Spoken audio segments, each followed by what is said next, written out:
চলে যাচ্ছি প্রথম ঘটনায়। আমার নাম নদী, গ্রামের বাড়ি কুমিল্লার লাকসামে। ছোটবেলা থেকেই ঢাকায় থাকি, গ্রামে খুব একটা যাওয়া হয় না।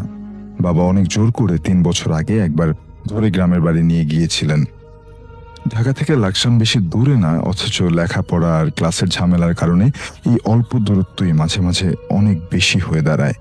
যাই হোক, সেবার গ্রীষ্মের ছুটিতে বাবা মা, আমি আর আমার ছোট ভাই জয় মিলে দাদার বাড়ির উদ্দেশ্যে রওনা দিলাম। বাবা গাড়ি চালাচ্ছিলেন। কুমিল্লায় আমরা যখন পৌঁছাই তখন বেলা প্রায় শেষের দিকে। রাস্তায় গাড়ি থামিয়ে আমি আর আম্মু পাশের দোকান থেকে চা বিস্কিট কিনে খেতে লাগলাম, আর বাবা গেলেন নামাজ পড়তে। আমরা গাড়িতে বসে চা খাচ্ছি, এমন সময় এক বুড়ো মতন লোক হঠাৎ কোত্থেকে যেন উদয় হলো। গাড়ির পেছনের সিটে আমরা বসেছিলাম আর সামনের সিটে জয় ঘুমুচ্ছিল।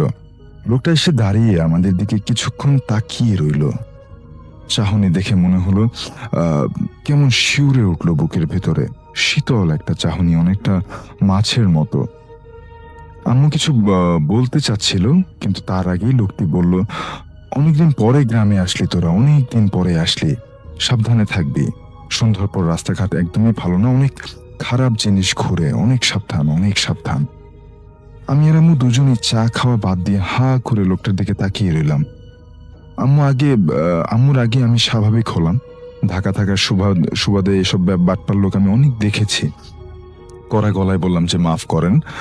লোকটি তাচ্ছিল্যের একটা হাসি দিয়ে বলল, তোদের কাছে কিছু চাইতে আসেনি রে, তোদের সাবধান করতে এসেছি। তবে যাবার পথে পারলে পীরের মাজারে কিছু সিন্নি দিয়ে যাস, তোদের ভালো হবে। এই বলে লোকটা যেমন হঠাৎ করে এসেছিল তেমনি হঠাৎ করে চলে গেল। আম্মু খানিকটা ঘাবড়ে গিয়ে বললেন যে, কি বললো রে লোকটা? কথাবার্তা কেমন কেমন যেন লাগলো। আমি হেসে ব্যাপারটা নর্মাল করার চেষ্টা করলাম। আম্মুকে বললাম বাবা কিছু না বলতে, অনেকদিন পর এসেছে আমরা, বাবা এসব শুনলে চিন্তায় পড়ে যাবে। তো যাই হোক, বাবাকে কিছু জানানো হলো না। আমরা পুনরায় যাত্রা করলাম গন্তব্যের দিকে। বাসা থেকে প্রায় 20 মিনিটের দূরত্বে আবারও থামতে হলো। মাগরিবের নামাজের সময় একদম শেষের দিকে বাবা মসজিদে চলে গেলেন। আমি আর আম্মু গাড়িতে বসে রইলাম। দুপাশে সুন্দর ঢেউ খেলানো ধানের সারি দেখা যাচ্ছে। মাঝে মাঝে দমকা বাতাস উঠছে ক্ষেতের উপর দিয়ে। খুবই সুন্দর একটা পরিবেশ, দেখলেই খুব শান্তি লাগে। এক মনে তাকিয়ে আছে, এমন সময় হঠাৎ সামনে কিছু একটা নড়ে উঠতে দেখলাম। সন্ধ্যা হয়ে এসছে, আলো প্রায় নিভু নিভু। চোখে ভুল দেখলাম নাকি বুঝতে পারলাম না। এবার দৃষ্টি স্থির করে তাকিয়ে রইলাম। এবার স্পষ্ট দেখতে পেলাম সেটা ধানের ক্ষেতের মাঝখানে একটা ছেঁড়া কাপড় চোপড় পরানো কাকতারুয়া দাঁড় করিয়ে রেখেছিল কেউ, আর আমার চোখের সামনে সেটি একটু নড়ে উঠল। শুধু নড়ে উঠল না, মনে হলো কোনো জায়গা পরিবর্তন করলো। হতভম্ব হয়ে গেলাম আমি যে কাকতারুয়া কিভাবে জায়গা পরিবর্তন করতে পারে। মুখ দিয়ে বিস্ময়ের একটা আওয়াজ বেরিয়ে এলো। আম্মু লক্ষ্য করলো ব্যাপারটা, আমাকে ধাক্কা দিয়ে বললো, কিরে কি হয়েছে? আমি বললাম, ওইখানে একটা কাকতারুয়া দেখতে পাচ্ছ? আম্মু চশমা লাগিয়ে বললো, দেখতে পাচ্ছি। তো কি হয়েছে? আমি খানিকটা দ্বিধামাখা কণ্ঠে বললাম যে এই কাকতারুয়াটা খানিক আগে নড়েছে, হেঁটেছে এবং হেঁটে অন্য জায়গায় গিয়েছে। আম্মু খানিকক্ষণ আমার দিকে তাকিয়ে রইলেন, তারপর বললেন, তোকে এতবার নিষেধ করেছি আমার সাথে ফাজলামো করবি না, তারপরেও ঠিক হলি না। আমি কিছুতেই আম্মুকে বোঝাতে পারলাম না ঘটনাটা। বাবা আসার পর আবার পুনরায় বাড়ির দিকে আমরা রওনা দিলাম। বাড়ি থেকে খানিক সামনে একটা বড় পুকুরের মতো পড়ে। বাবার কাছ থেকে শুনেছিলাম পুকুরটা নাকি আমাদের বড় দাদা, অর্থাৎ আমার বাবার দাদা কাটিয়েছিলেন। বিশাল গভীর একটা পুকুর। সামনে অনেকগুলো নারকেল গাছ রয়েছে, পাকা রাস্তা, মানুষ গাড়ি ঘোড়া কিছুই নেই। তাই বাবা মোটামুটি স্পিডে গাড়ি চালাচ্ছিলেন। সামনের সিটে জয় ঘুম থেকে উঠে বসে আছে এবং গভীর মনোযোগে সে সামনের দিকে তাকিয়ে আছে। হঠাৎ বাবা আটকে উঠলেন, ঠিক সাথে সাথে জয় একটা জোরে চিৎকার দিল। কিছু বোঝার আগেই আমাদের গাড়িটি গিয়ে বাড়ি খেলো রাস্তার পাশের একটা নারকেল গাছের সাথে। জয় জোরে জোরে চিৎকার করছে। বাবা সাথে সাথে গাড়ির ভেতরে লাইট জ্বালিয়ে দিলেন দেখার জন্য যে ভেতরে আমরা সবাই ঠিক আছি কিনা। আম্মুকে দেখে বুঝতে পারলাম যে আম্মু অসম্ভব ভয় পেয়েছে। বাবা দ্রুত গাড়ি থেকে নেমে গেলেন, বাইরে গিয়ে রাস্তার পাশে দাঁড়িয়ে কাউকে যেন খুঁজতে লাগলেন। আমি গাড়িতে থাকবো না নামবো বুঝতে পারছিলাম না। অবশেষে নামার সিদ্ধান্ত নিলাম। বাবার পাশে চলে গেলাম, গিয়ে জিজ্ঞেস করলাম, কি হয়েছে বাবা? গাড়ির ব্রেকে কোনো সমস্যা? বাবা আমার দিকে তাকে খানিকটা বিভ্রান্তর মতো বললেন যে, না রে মা, মনে হলো গাড়ির সামনে দিয়ে একটা মানুষ দৌড় মারলো। স্পষ্ট দেখলাম গায়ে একটা ছেঁড়া কাপড় পরা। লোকটার গায়ে ধাক্কা দেব না বলে গাড়িটা নাক ঘুরিয়ে দিয়েছিলাম, কিন্তু শেষ রক্ষা হয়নি। লোকটা মনে হয় বাড়ি খেয়েছে গাড়ির সাথে। আমি, বাবা, আম্মু সবাই মিলে খুঁজলাম গাড়ির আশেপাশে। শেষে বাবা বলল যে বাড়িতে যাওয়া যাক, সেখান থেকে লোক এনে সবাই একসাথে খুঁজবো। সবাই একমত হলাম। বাসায় গিয়ে পৌঁছে যা শুনলাম তাতে আক্কেল গুরুম হয়ে গেল। পুকুরে পারে নাকি আজকাল অনেকেই এমন ঘটনার সম্মুখীন হয়। অনেকে নাকি ছেঁড়া কাপড় চোপড় পরা একটা মানুষের আকৃতির মূর্তিকে দেখতে পায়, কিন্তু গাড়ি, রিক্সা বা মোটরসাইকেল থেকে নামার পর আর কাউকেই দেখতে পাওয়া যায় না, খুঁজে পাওয়া যায় না। যদিও কেউ এখন পর্যন্ত ক্ষতির সম্মুখীন হয়নি, তবে রাতে রাস্তাঘাটে মানুষ চলাচল এখন অনেক কমে গেছে। প্রিয় লিসেনার্স, এখন যে ঘটনাটি আমি আপনাদেরকে বলতে যাচ্ছি, এই ঘটনাটি আমাদেরকে পাঠিয়েছেন সম্রাট জাহাঙ্গীর ভাই। এই ঘটনাটির মূল স্থান হচ্ছে চাঁদপুর জেলার বিষ্ণুপুর ইউনিয়নের ধনপদ্দি গ্রামে। আর এখানে একটি বিষয়, সেটি হচ্ছে যে লেখাপড়ার সুবাদে ওনার শৈশব কেটেছিলেন ওনার নানা বাড়িতে। আর ওনার প্রাইমারি স্কুল জীবন সেখানেই তিনি অতিবাহিত করেছিলেন। এই কারণে বলা যায় যে ওনার শৈশব জীবন ওনার নানার বাড়িতেই কেটেছিলেন। আর ওনার নানার বাড়ি এবং ওনাদের বাড়ি পাশাপাশি গ্রামে, একই ইউনিয়নের দুটি গ্রাম। ওনাদের গ্রামের নাম বিষ্ণুপুর, আর ওনার নানাদের গ্রামের নাম হচ্ছে ধনপদ্দি। যাই হোক, আমরা মূল ঘটনায় চলে যাই। ঘটনার সময়টি ছিল 2007 সালের এপ্রিল মাসের 2 তারিখ। এখানে একটি বিষয় বলে রাখি, সেটি হচ্ছে যে ওনার নানা ছিলেন একজন কৃষক, আর তার মোটামুটি অনেক জমি ছিল। ওনার নানা মামা নিজেদের জমিতেই চাষাবাদ করতেন এবং বিভিন্ন মৌসুমে বিভিন্ন ফসল ফলাতেন। আমরা মোটামুটি সবাই জানি যে গ্রামে চৈত্র মাসে গম পেকে যায়, পরিপক্ক হয়। তাই কৃষকরা কিন্তু তা সংগ্রহ করতে খুব ব্যস্ত থাকে। আর ঠিক তখন ওনার নানাদের জমিতেও বেশ কিছু ভালো গমের ফলন হয়েছিল। তাই ওনার নানা এবং মামা এবং সাথে আরো কয়েকজন কামলা বা দিন মজুর আমরা বলি আর কি, এনারা মিলে ফসল কাটেন এবং সেই কাটা ফসল বড় বড় আটি বেঁধে, গমের আটি বেঁধে আবার বাড়িতে নিয়ে আসতে থাকেন। তো উনি যেহেতু নানার বাড়ি থেকেই লেখাপড়া করতেন, আর স্কুল শেষে উনি যখন ফিরছিলেন তখন দেখলেন যে বেশ সবাই মিলে ধানের আটিগুলো মাথায় নিয়ে চলে যাচ্ছে। ওই সময় ওনার বয়স ছিল 9 বছর। তো ওই দিন উনি আবার দুপুরবেলা স্কুল থেকে ফিরেছিলেন, টিফিন পিরিয়ডে উনি ফিরেছিলেন আর কি। দুপুরবেলা তিনি যখন স্কুল থেকে ফিরছিলেন তখন তিনি জমিতে গিয়েছিলেন। তো জমিতে গিয়ে দেখেন যে ওনার নানা এবং সাথে অন্য আরো কয়েকজন গম নিয়ে বাড়ি ফিরছেন। উনিও বায়না ধরতে লাগেন যে নানা, আমার মাথায়ও গমের আটি তুলে দাও। কিন্তু নানা কিন্তু দিচ্ছিলেন না। তার কারণ হচ্ছে উনি ছোট মানুষ। তো এই কারণে উনি বলছিলেন, ভাই তুমি ছোট মানুষ, তুমি এটা পারবা না নিতে। কিন্তু উনিও নাছোড়বান্দা, জাহাঙ্গীর ভাইও নাছোড়বান্দা, উনি গমের আটি মাথায় নেবেনি। তাই ওনার নানা চিন্তা করেন যে যাই হোক, ছেলেটা যখন এত করে বলছে, তো ছোট আটি ওনাই যতটুকু ওনাই নিতে পারেন আর কি, এতটুকু ওনার পক্ষে সহনশীল, এরকম ছোট আটি ওনার মাথায় তুলে দেন। উনিও সবার সাথে মনের খুশিতেই আসছিলেন। প্রথমে ওনার নানা, তারপর ওনার মামা এবং তার পেছনে আরো বেশ কয়েকজন দিনমজুর আছেন। উনি ওনার মামার পেছনে ছিলেন। সবাই মিলে আবার গমের আটি রেখে আবার খেতে চলে যেতেন। তো মোটামুটি ওই দিন ওইভাবেই চলে যায়। আর সারাদিনের মধ্যে ওই গম কাটাও শেষ এবং সব গম বাড়িতে আনাও শেষ। তাই যখন সন্ধ্যা হলো এবং আজান হলো, মাগরিবের আজান, ওই দিন যেহেতু সবাই খুব পরিশ্রম করেছিলেন, ওনার নানা সেদিন প্রচন্ড ক্লান্ত ছিলেন। তাই মাগরিবের নামাজ মসজিদে গিয়ে জামাতের সাথে আর পড়তে যাননি, তিনি ঘরেই নামাজ আদায় করে নিলেন। তো নামাজ আদায় করার পর ওনার স্ত্রীকে, জাহাঙ্গীর ভাইয়ের নানিকে বললেন যে আজকে তো সারাদিন খুবই খাটাখাটনি করলাম, শরীরটা খুব ব্যথা করছে, তাই দিঘির পাড়ে গিয়ে চা খেয়ে আসি। এখানে বলে রাখা ভালো যে ওনার নানাদের বাড়িটি রামরা দিঘির উত্তর পশ্চিম কোণে অবস্থিত এবং দিঘির পূর্ব কোণে, এবং যে পাকা সড়কটি চলে গেছে, তো যে এটা দক্ষিণ পাড় আর কি, সেখানে এলাকায় একটি প্রাইমারি স্কুল অবস্থিত। সেই জায়গাটাতেই মোটামুটি বেশ কিছু দোকানপাট রয়েছে এবং মানে এই জায়গাটাতেই আহ মোটামুটি অনেক লোকের সন্ধ্যার পরে বা দিনের বেলা তো মোটামুটি আস্তানা বা আড্ডা বসে আর কি। এই জায়গাটি দিঘির পাড় নামে পরিচিত।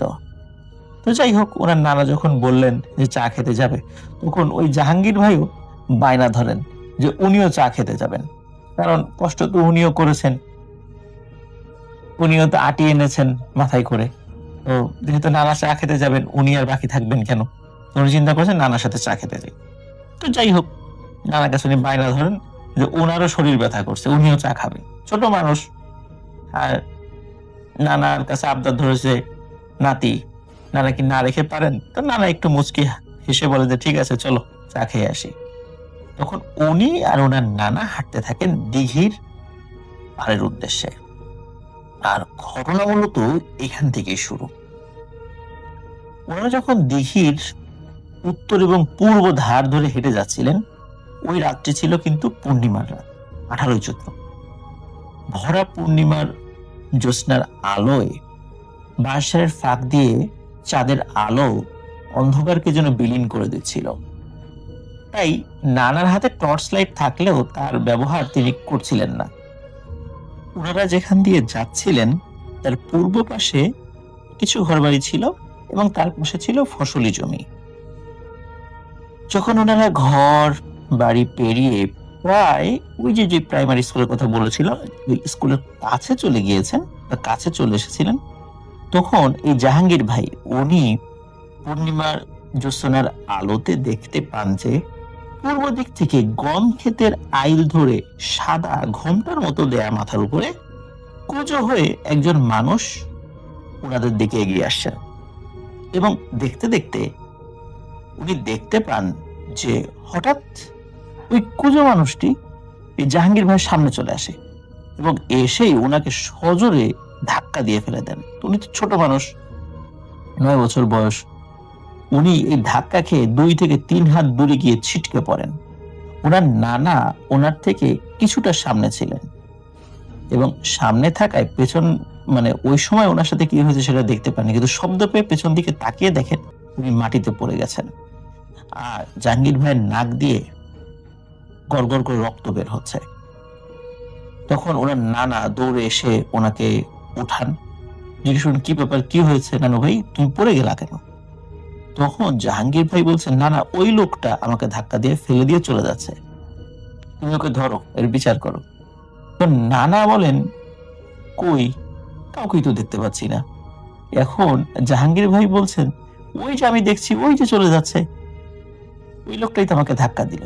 কিন্তু নানা বলছেন না, আমি তো কাউকে দেখতে পাচ্ছি না। ওনার হাতে কিন্তু টর্চ লাইট ছিল, যদিও পূর্ণিমার আলোর কারণে উনি কম জ্বালাচ্ছিলেন। উনি চারদিকে টর্চ লাইট মারেন কিন্তু কাউকে দেখতে পাচ্ছেন না। কিন্তু জাহাঙ্গীর ভাই দেখতে পাচ্ছেন ওই লোকটি ঠিক পুজো হয়ে ওভাবে হেঁটে চলে যাচ্ছে। দেখতে অনেকটা মানুষ অবয়বেরই ছিল, কিন্তু চেহারাটা ভালো করে দেখতে পাইনি। এবার জাহাঙ্গীর ভাই খেয়াল করেন, মানে উনি দেখছেন যে ওই লোকটি তো হেঁটে হেঁটে এসেছিল আইল ধরে, কিন্তু এবার সে গমের শীষের উপর দিয়ে ভেসে ভেসে চলে যাচ্ছে এবং তার গতিবিধি ছিল অস্বাভাবিক। এবং সে হঠাৎ করে মিলিয়ে গেল দূরের একটি বাগানের মধ্যে। যেহেতু বলেছিলাম যে সময় তো পূর্ণিমা ছিল, খুব স্পষ্টভাবে অনেক দূর পর্যন্ত দেখা যাচ্ছিল। নানা তখন তার টর্চের আলো এদিক সেদিক মেরে দেখার চেষ্টা করছিলেন যে আসলেই কেউ আছে কিনা, কিন্তু তিনি যখন কাউকে দেখতে পেলেন না, ততক্ষণে কিন্তু নানার বোঝার আর বাকি ছিল না যে ওনার সাথে কি হয়েছে। উনি বুঝতে পেরেছিলেন যে জাহাঙ্গীর ভাইয়ের সাথে অস্বাভাবিক কিছু ঘটেছে, কিন্তু নানা ওই সময় কিন্তু ওনাকে কিছু বুঝতে দেননি। ওনাকে সান্ত্বনা দিতে থাকেন যাতে করে উনি ভয় না পান এবং বলতে লাগলেন আরে ও কিছু না, তুমি ভুল দেখেছ, এমনি পা পিছলে পড়ে গেছো, মনে হচ্ছে কেউ ধাক্কা দিয়েছে। এই বলে ওনাকে ওনার নানা দোকানের কাছে নিয়ে যান এবং দোকানের কিছু মানুষ যারা ছিলেন তারা এই বিষয়গুলো শুনলেন। শোনার পরে ওনাকে একটু পানি খাইয়ে দিলেন, ওনার নাক টাক মুছে দিল কয়েকজন মিলে। তারপর আরো কয়েকজন লোক সহকারে ওনাদেরকে বাড়িতে পৌঁছে দেওয়ার জন্য সবাই যাত্রা শুরু করলো ওখান থেকে। কিন্তু যখন তারা ওনাদেরকে নিয়ে বাড়ি আসছিলেন, তাদের মধ্যে কয়েকজন বলা বলি করছিল, যেটা জাহাঙ্গীর ভাই শুনতে পাচ্ছিলেন, যে ওরা নানাকে বলছিলেন, ওনার নানার নাম আবার নুরুল আমিন, সবাই তাকে নুরু বলে ডাক। তো একজন বলছে, নুরু ভাই, আজকে যে চৈত্রের পূর্ণিমা, এটা কি আপনি ভুলে গেছেন নাকি? এই দিন এই দিঘির আশেপাশে কিন্তু জিনদের মেলা মানে মেলা বসে, আর আপনি ওই দিঘির পূর্ব দিক দিয়ে কেন আসলেন? আপনি তো মসজিদের পাশ দিয়েও আসতে পারতেন এখানে। আপনার নাতিটা ছোট, আল্লাহ ওকে বাঁচিয়ে দিয়েছেন, বড় কোনো ক্ষতি হয়নি। উনি কিন্তু তখন, মানে জাহাঙ্গীর ভাই তখন কিন্তু এই সমস্ত কথার মানে খুব একটা বুঝতে পারছিলেন না, অনেক পরে বুঝেছিলেন যদিও, কারণ তিনি ছোট ছিলেন। তো উনি ভেবেছিলেন সত্যি মনে হয় কোনো মানুষ ওনাকে ধাক্কা দিয়ে ফেলে চলে গেছে, আর ছোট মানুষ, উনি ব্যথা পেয়েছিলেন, উনি কান্নাকাটি করছিলেন ওপরে।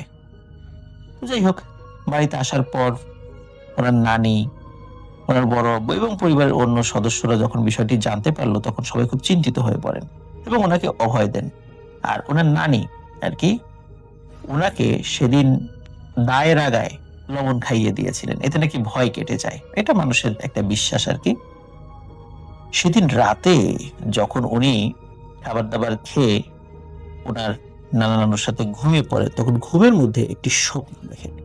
স্বপ্নে উনি দেখতে পান ঠিক ওই রকম সাদা কাপড় পরিহিত, মাথায় ঘোমটা দেওয়া, দেখতে অনেকটা হুজুরদের মতো আর কি, মানে হুজুররা সাধারণত যে ড্রেস গুলো পরেন ঠিক তেমন, ওনার নানুদের ঘরের দিকে এগিয়ে আসছে।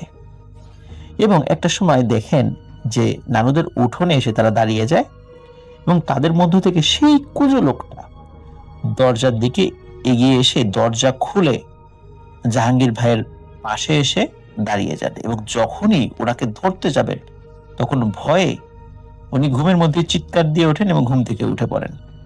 ওনার চিৎকারে ওনার নানা নানুর কিন্তু ঘুম ভেঙে যায় এবং তারা বলেন যে, কি ব্যাপার নানা ভাই, কি হয়েছে? তখন উনি কি স্বপ্ন দেখেছিলেন সেটি সবিস্তারে উনি ওনার নানা নানুকে খুলে বলেন। তখন তারা ওনাকে আবারও সান্ত্বনা দেন এবং সান্ত্বনা দিয়ে ওনার ঘুম পাড়ানোর চেষ্টা করেন এবং একসময় উনি ঘুমিয়েও যান। সকালবেলা যখন ঘুম ভাঙে, তখন তিনি দেখেন যে ওনার সমস্ত শরীরে এত ব্যথা হয়েছে, উনি উঠতেই পারছেন না এবং শরীরে প্রচন্ড জ্বর। যেহেতু ওনার নানা বুঝতে পেরেছিলেন যে ওকে অশরীরী বা এরকম জিন টাইপের কিছু একটা ধাক্কা দিয়েছিল, তাই সকালবেলা ওনার নানা ওনাকে একজন ভালো হুজুরের কাছে নিয়ে যান। হুজুর ওনাকে দেখে বলেন যে খুব খারাপ একটা জিনের সামনে পড়েছে সে, আর ওই জিনটি একটি পিশাচ প্রকৃতির জিন, এবং সেই জিন ওই পথ ধরে দিঘিতে যাচ্ছিল মাছ খেতে, আর তার সামনাসামনি পড়ে যাওয়ায় এবং তার চলাচলে বাধাগ্রস্ত হয় ওকে ধাক্কা মেরে ফেলে দিয়েছে। এবং যেহেতু নানার সাথে ছিল, এই কারণে হয়তো সে বেশি ক্ষতি করতে পারেনি, এটাই ওই হুজুর বলে আর কি। তবে যেহেতু সে কিছুটা রাগান্বিত হয়েছে, পরবর্তীতে যাতে সে কোনো ক্ষতি করতে না পারে, এই কারণে সেই হুজুর কিছু পানি, তেল এগুলো পরে দেন এবং কিছু ঝাড়ফুঁক করে দেন এবং কিছু আমল দেন যেগুলা রেগুলার ঝাড়ফুঁক করতে হবে, এবং 40 দিন এই কাজটা করলে আশা করা যায় যে ইনশাল্লাহ পরবর্তীতে আর কোনো সমস্যা হবে না। তারপর এগুলো কয়েকদিন ব্যবহার করার পর এবং অন্যান্য যে পরামর্শ ছিল সেগুলো পালন করার পর আল্লাহর রহমতে কিছুদিনের মধ্যেই উনি সুস্থ হয়ে ওঠেন এবং জ্বরও কমে যায়। এভাবে কেটে যায় কয়েকটি বছর। তবে ঘটনাটি কিন্তু যদি এখানে শেষ হয়ে যেত তাহলে ভালো হতো, কিন্তু ঘটনাটি আরো বেশ কিছু সময় ধরে চলতে থাকে। তারপর থেকে প্রায় অনেকদিন পর পর, মানে রেগুলার না, বেশ অনেকদিন পর পর রাত্রে ঘুমের মধ্যে সেই ঘুমটা পড়া কিছু একটা স্বপ্ন দেখতেন। তিনি দেখতেন যে এই জিনিসটা ওনার বিছানার পাশে এসে দাঁড়িয়ে থাকে এবং চোখ খুলতে দেখতেন যে সেটা কিছুই নেই। তাই উনি দুঃস্বপ্নই মনে করতেন এবং মনের ভুল মনে করতেন। উনি যখন প্রাইমারি স্কুল জীবন শেষ করে নতুন হাই স্কুলে ভর্তি হন, তখন উনি ওনার নিজ বাড়িতে চলে আসেন। এরপরে আর তেমন কোনো ঘটনা না ঘটলেও ঘটনা আবার ঘটতে থাকে 2017 সালে। এর মাঝে মোটামুটি এই বিষয়টি উনি অনেকটা ভুলেই গিয়েছিলেন। 2017 সালে জীবনের সবচেয়ে ভয়ানক অভিজ্ঞতার মুখোমুখি হন জাহাঙ্গীর ভাই। বেশ অনেকদিন পর পর রাতে ঘুমালে স্বপ্নে যে সাদা অবয়বটা দেখতেন, সেদিনও সে তার পাশে দাঁড়িয়ে আছে। কিন্তু আজকে সে হঠাৎ ওনার বুকের উপরে উঠে বসে এবং ওনার গলা চেপে ধরে। এই বুঝে ওনার নিঃশ্বাস বন্ধ হয়ে যায় এবং মনে হচ্ছে এখনই উনি মৃত্যুবরণ করবেন।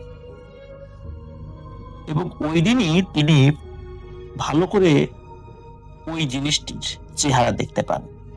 তিনি দেখেন যে তার চেহারা একটি মহিলার মতো, তবে তার মুখটা খুব ভালোভাবে যে বোঝা যাচ্ছে তা না, কারণ মাথার চুলগুলো মুখের সামনের দিকে ঝুলে আছে। এবং উনি সর্বশেষ আশা নিয়ে মহান আল্লাহ রাব্বুল আলামিনকে ডাকতে থাকেন এবং মুখ দিয়ে উনি কোনো আওয়াজ বের করতে পারছিলেন না। তারপর অনেক কষ্ট করে সূরা ইখলাস পড়ে জোরে আল্লাহু আকবার বলে যখন শরীরকে ঝাঁকি দেন, আর উনি দেখতে পান শরীরের উপর থেকে ওই জিনিসটা দূরে গিয়ে ছিটকে পড়ে এবং সাথে সাথে শূন্যে মিলিয়ে যায়। ওনার সমস্ত শরীর মনে হচ্ছিল অবশ হয়ে গেছে। ওনার হাত শরীর উনি নাড়াতে পারছিলেন না। উনি শুধু চেয়ে চেয়ে দেখছেন এবং উনি ভাবছেন এটা কি হলো। আস্তে আস্তে উনি স্বাভাবিক হয়ে যান। ওই রাত্রে উনি আর কাউকে কিছু বলেননি। পরদিন সকালে যখন ওনার আম্মুকে বিষয়টি জানান, ওনার আম্মু বিষয়টাকে গুরুত্ব না দিয়ে এটাকে স্বাভাবিকভাবেই আমরা যেটা চিন্তা করি বোবাই ধরেছে, এটি বলেছেন আর কি। তো বলেন যে তুমি রেগুলার দোয়া পড়ে ঘুমাবা, তাহলে কিচ্ছু হবে না।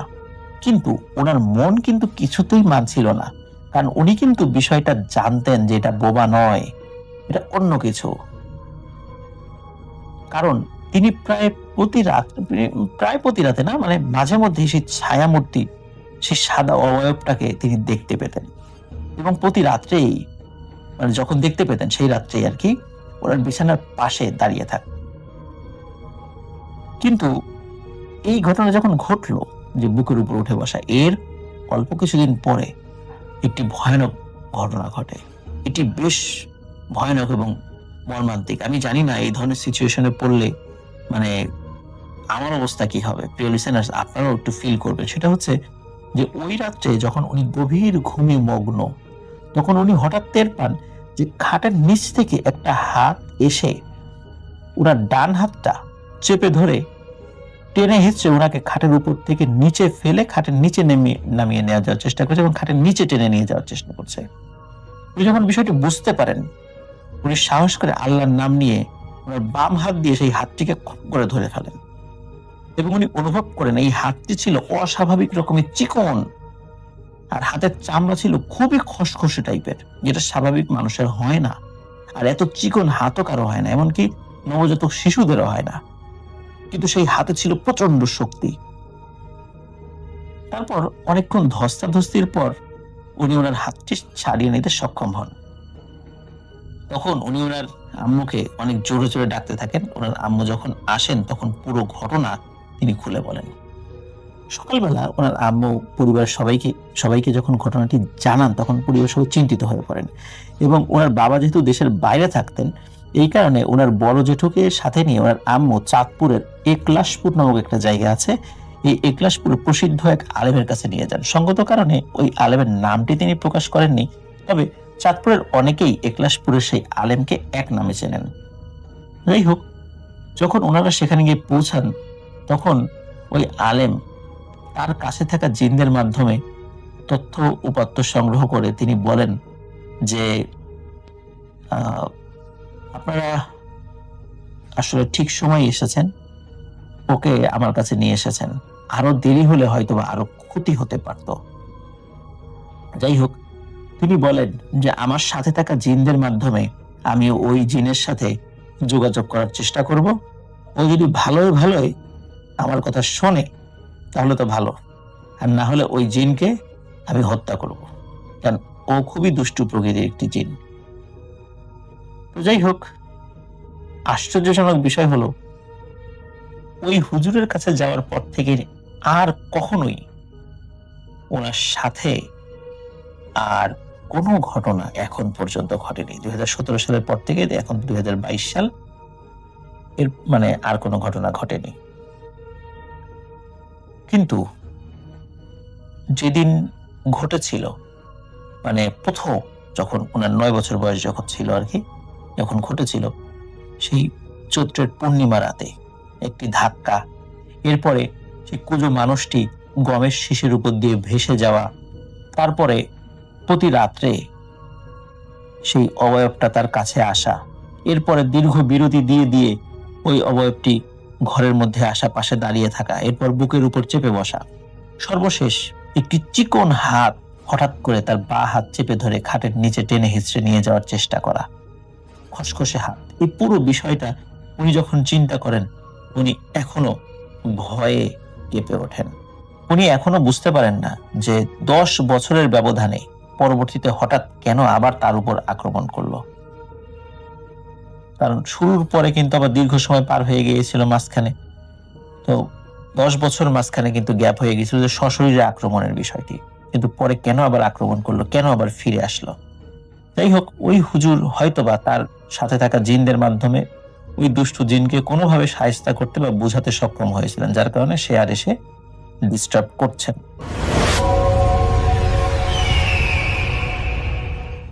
কমলার বিল মূলত 2 ভাগে বিভক্ত। বিলের মাঝখান দিয়ে একটি মাটির রাস্তা গেছে। রাস্তার ডান পাশে বিলের এক ভাগ এবং বাম পাশে বিলের অন্য ভাগ। বিলটির এক পাশ দিয়ে একটি বিশাল কবরস্থান। কবরস্থানটিতে যেতে হলে একটি চিকন মাটির পথ দিয়ে যেতে হয়। পথ দুটির দুপাশে সম্পূর্ণ বাঁশঝাড়। 2018 সালে আমি বেড়াতে যাই।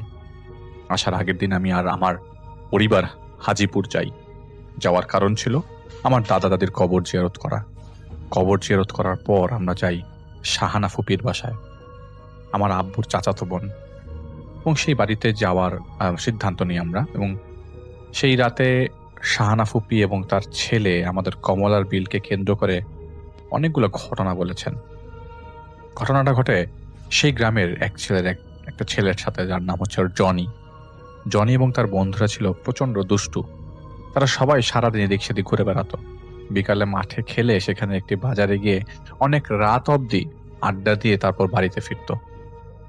একদিন জনি ও তার বন্ধুদের মধ্যে বাজি লাগে কে সে বেলের পাশে থাকা কবরস্থানে দিনের বেলা কোনো কিছু রেখে রাখা হবে এবং রাতের বেলা সেটা সেই বস্তুটা নিয়ে আসতে হবে।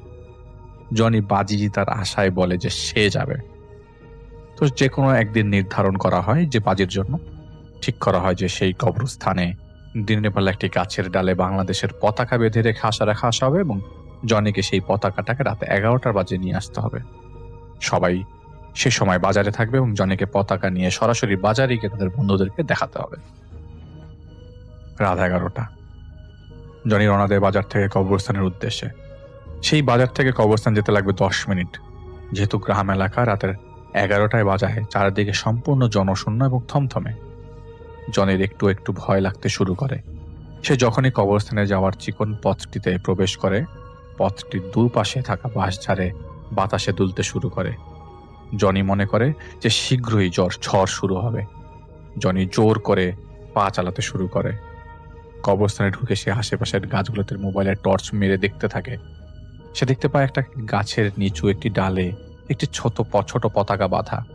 সে গাছে উঠে পতাকাটা হাতে নিয়ে নামছে, এমন সময় একটা বিকট শব্দ হয়।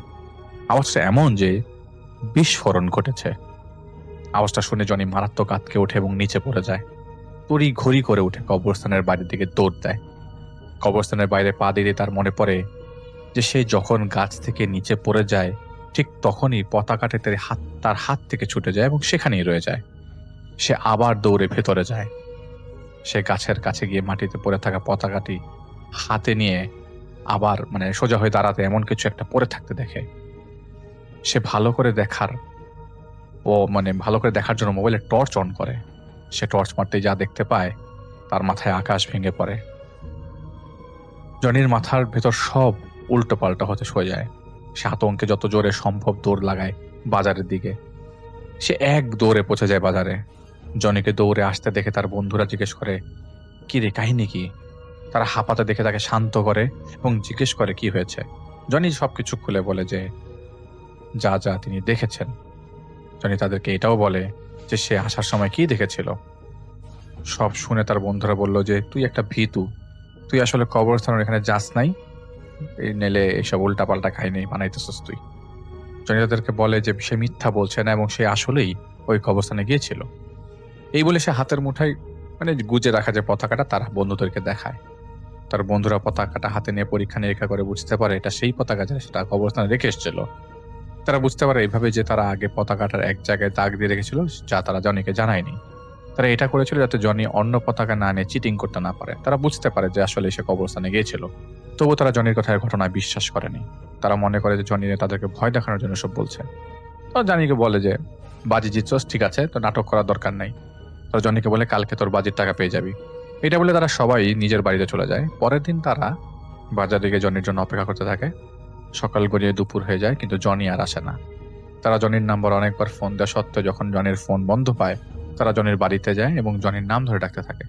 তারা দেখে জনির মা বেরিয়ে আসে এবং ঘর থেকে বলে জনি নাকি কাল রাতে বাড়িতে ফেরেনি। জনির মা জনির নাম্বারে ফোন দেওয়ার পর ফোন বন্ধ পায়, মনে করে যে জনির ফোনে হয়তো চার্জ শেষ হয়ে গেছে এবং সে কোনো বন্ধুর বাড়িতে থেকে গেছে, কারণ এর আগেও তিনি এরকম কয়েকবার করেছিল। যখন তারা বলে যে জনিকে কালকে রাতে তাদের সাথে ছিল না, তখন জনির মা চিন্তায় পড়ে যায়। তো জনির মা জনির নাম্বারে ফোন দেওয়ার পর জনির ফোন নাম্বার বন্ধ পেয়ে আরো চিন্তিত হয়ে পড়ে। তো জনির মা ঘরের ভেতর থেকে জনির বাবাকে ডাক দেয়। জনির বাবা বাইরে আসার পর সব শুনে জনির বন্ধুদেরকে বলে গতকাল রাতে কি হয়েছিল। তো জনির বন্ধুদের বাধ্য হয়ে তারা বাবা মাকে সবকিছু বলতে বাধ্য হয়। তারা এটাও বলে জনি কবরস্থান থেকে বেরিয়ে আসার সময় কি দেখেছিল। সব শুনে তারা সবাই এবং গ্রামের আরো কয়েকজন মিলে তাকে সেই কবরস্থানে যায়। তারা কবরস্থানের ভেতর সেই গাছটির কাছে যায় যে গাছটিতে তারা পতাকা বেঁধে এসেছিল। তারা গাছটির কাছে গিয়ে দেখতে পায় জনির মৃতদেহ গাছটির গোড়ায় পড়ে আছে, তার চোখ খোলা এবং মুখে ভয়ের ছাপ।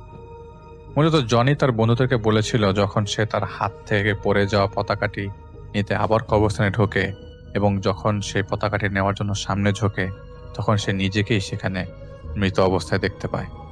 পরে তাকে সেই কবরস্থানেই কবর দেওয়া হয়। আমার বাড়ি রাজেন্দ্রপুরে, গাজীপুর পার হয়ে রাজেন্দ্রপুর। পড়াশোনা ঢাকাতেই করেছি, কিন্তু চাকরির সুবাদে আমাকে চলে যেতে হয় পাবনায়। পাবনা সদরেই একটা ফার্মে চাকরি হয়েছিল আমার।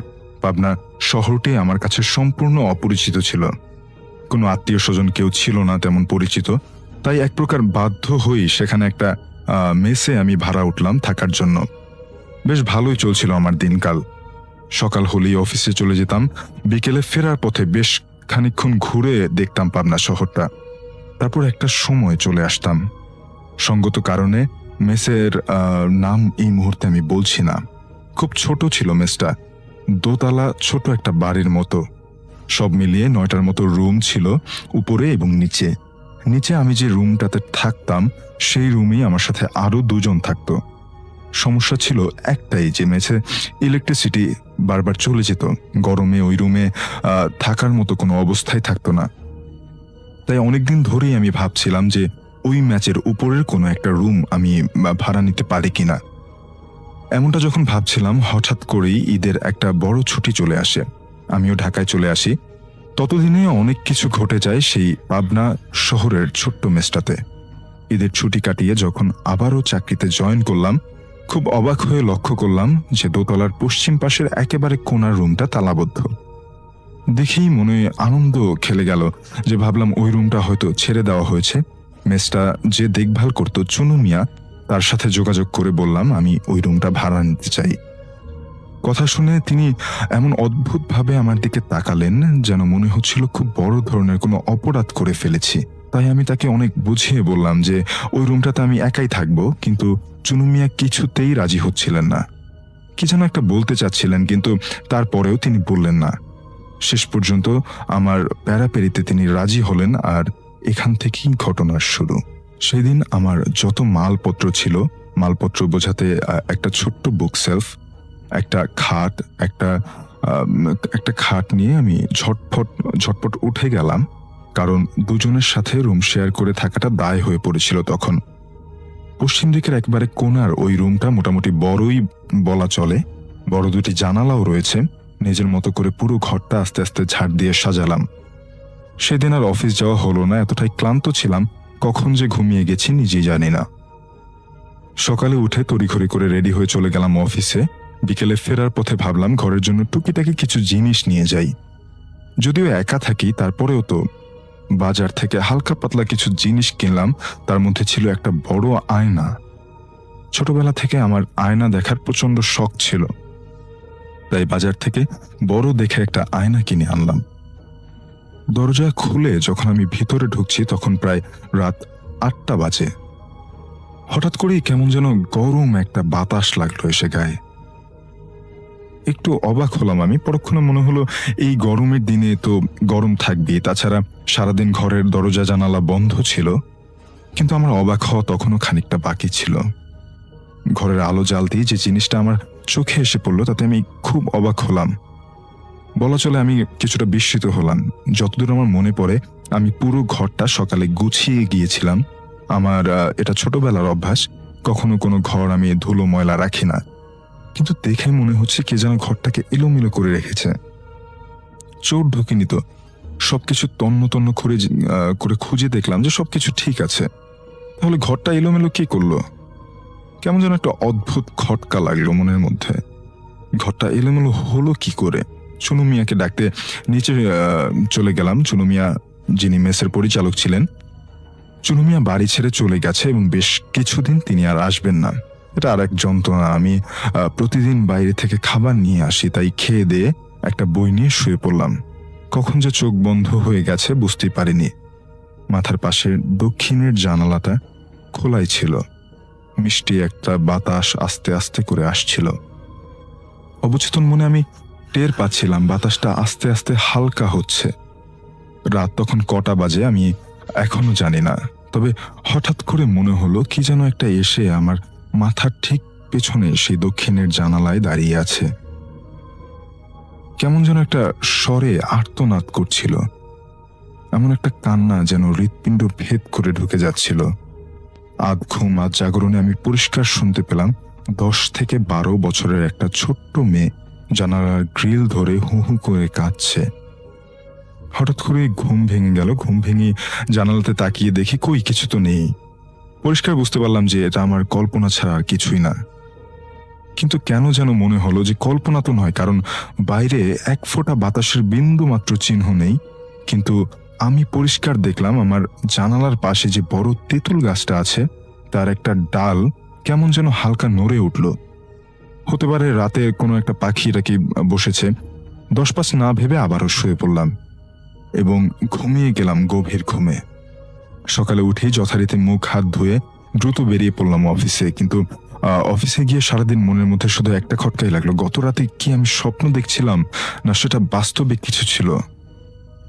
এমনটা যখন ভাবছি তখন হঠাৎ করে মনে পড়লো আমি কি গতকাল ঘরটা গুছিয়ে এসেছিলাম। তখন মনে পড়লো হ্যাঁ, ঘর তো আমি গুছিয়ে রেখেছিলাম। সেদিন একটু তাড়াতাড়ি করে অফিস থেকে বের হলাম। বের হতে আচমকা এমন কাল বৈশাখী ঝড় নামলো, সেই ঝড় থামতে থামতে প্রায় রাত 10টা। যতক্ষণে আমি মেসে ফিরেছি সবাই ততক্ষণে ঘুমিয়ে পড়েছে। কারেন্টও নেই। ভাগ্য ভালো যে নিচ থেকে বুদ্ধি করে মোমবাতি কিনে এনেছিলাম।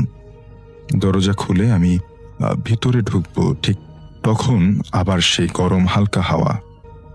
কিন্তু আজ খুব অবাক হলাম, কারণ এত বৃষ্টির ফলে চারপাশটা প্রচুর ঠান্ডা হয়েছিল। তাহলে এই গরম বাতাস যে ঘোর দৌড় তো বন্ধ ছিল, ঘরের দরজাও তো বন্ধ ছিল, গরম বাতাস কোত্থেকে আসলো? ভেতরে বাতাসটা গরম হতেই পারে, কিন্তু মোম জ্বালিয়ে যখনই আমি বিছানাটার দিকে তাকালাম মনটা কেমন যেন মরছে গেল। কেমন যেন একটা ভয় এসে আমার ভিতরে গ্রাস করলো। মনে হচ্ছিল পুরো বিছানাটা কেউ যেন দুমড়ে মুচড়ে রেখেছে। কিন্তু এমন তো হবার কথা নয়। সেদিন ক্ষুধাও লাগেনি ভালো করে, তাই আমি ঝটপট শুয়ে পড়ি। কি যেন ভাবতে ভাবতে চোখে যখন তন্দ্রাচ্ছন্ন হয়ে আসছিল তখন হঠাৎ করেই শুনতে পেলাম আবার সেই কান্নার শব্দ। কেন জানি মনে হচ্ছিল মাথার পাশের জানালার গ্রিল ধরে 8-10 বছরের একটা মেয়ে দাঁড়িয়ে হু হু করে কাঁদছে। এক ঝটকায় আমি বিছানা থেকে উঠে বসি। তখন রাত প্রায় 1টার মতো বেজে গেছে। ইলেকট্রিসিটির বিন্দু মাত্র নেই। মোমটা জ্বলতে জ্বলতে প্রায় শেষ বিন্দুতে এসে পৌঁছেছে, যে কোনো সময় দপ করে নিভেও যাবে। হঠাৎ করে মনে হলো ঘরের একটা কোণা গাঢ় অন্ধকার হয়ে আছে।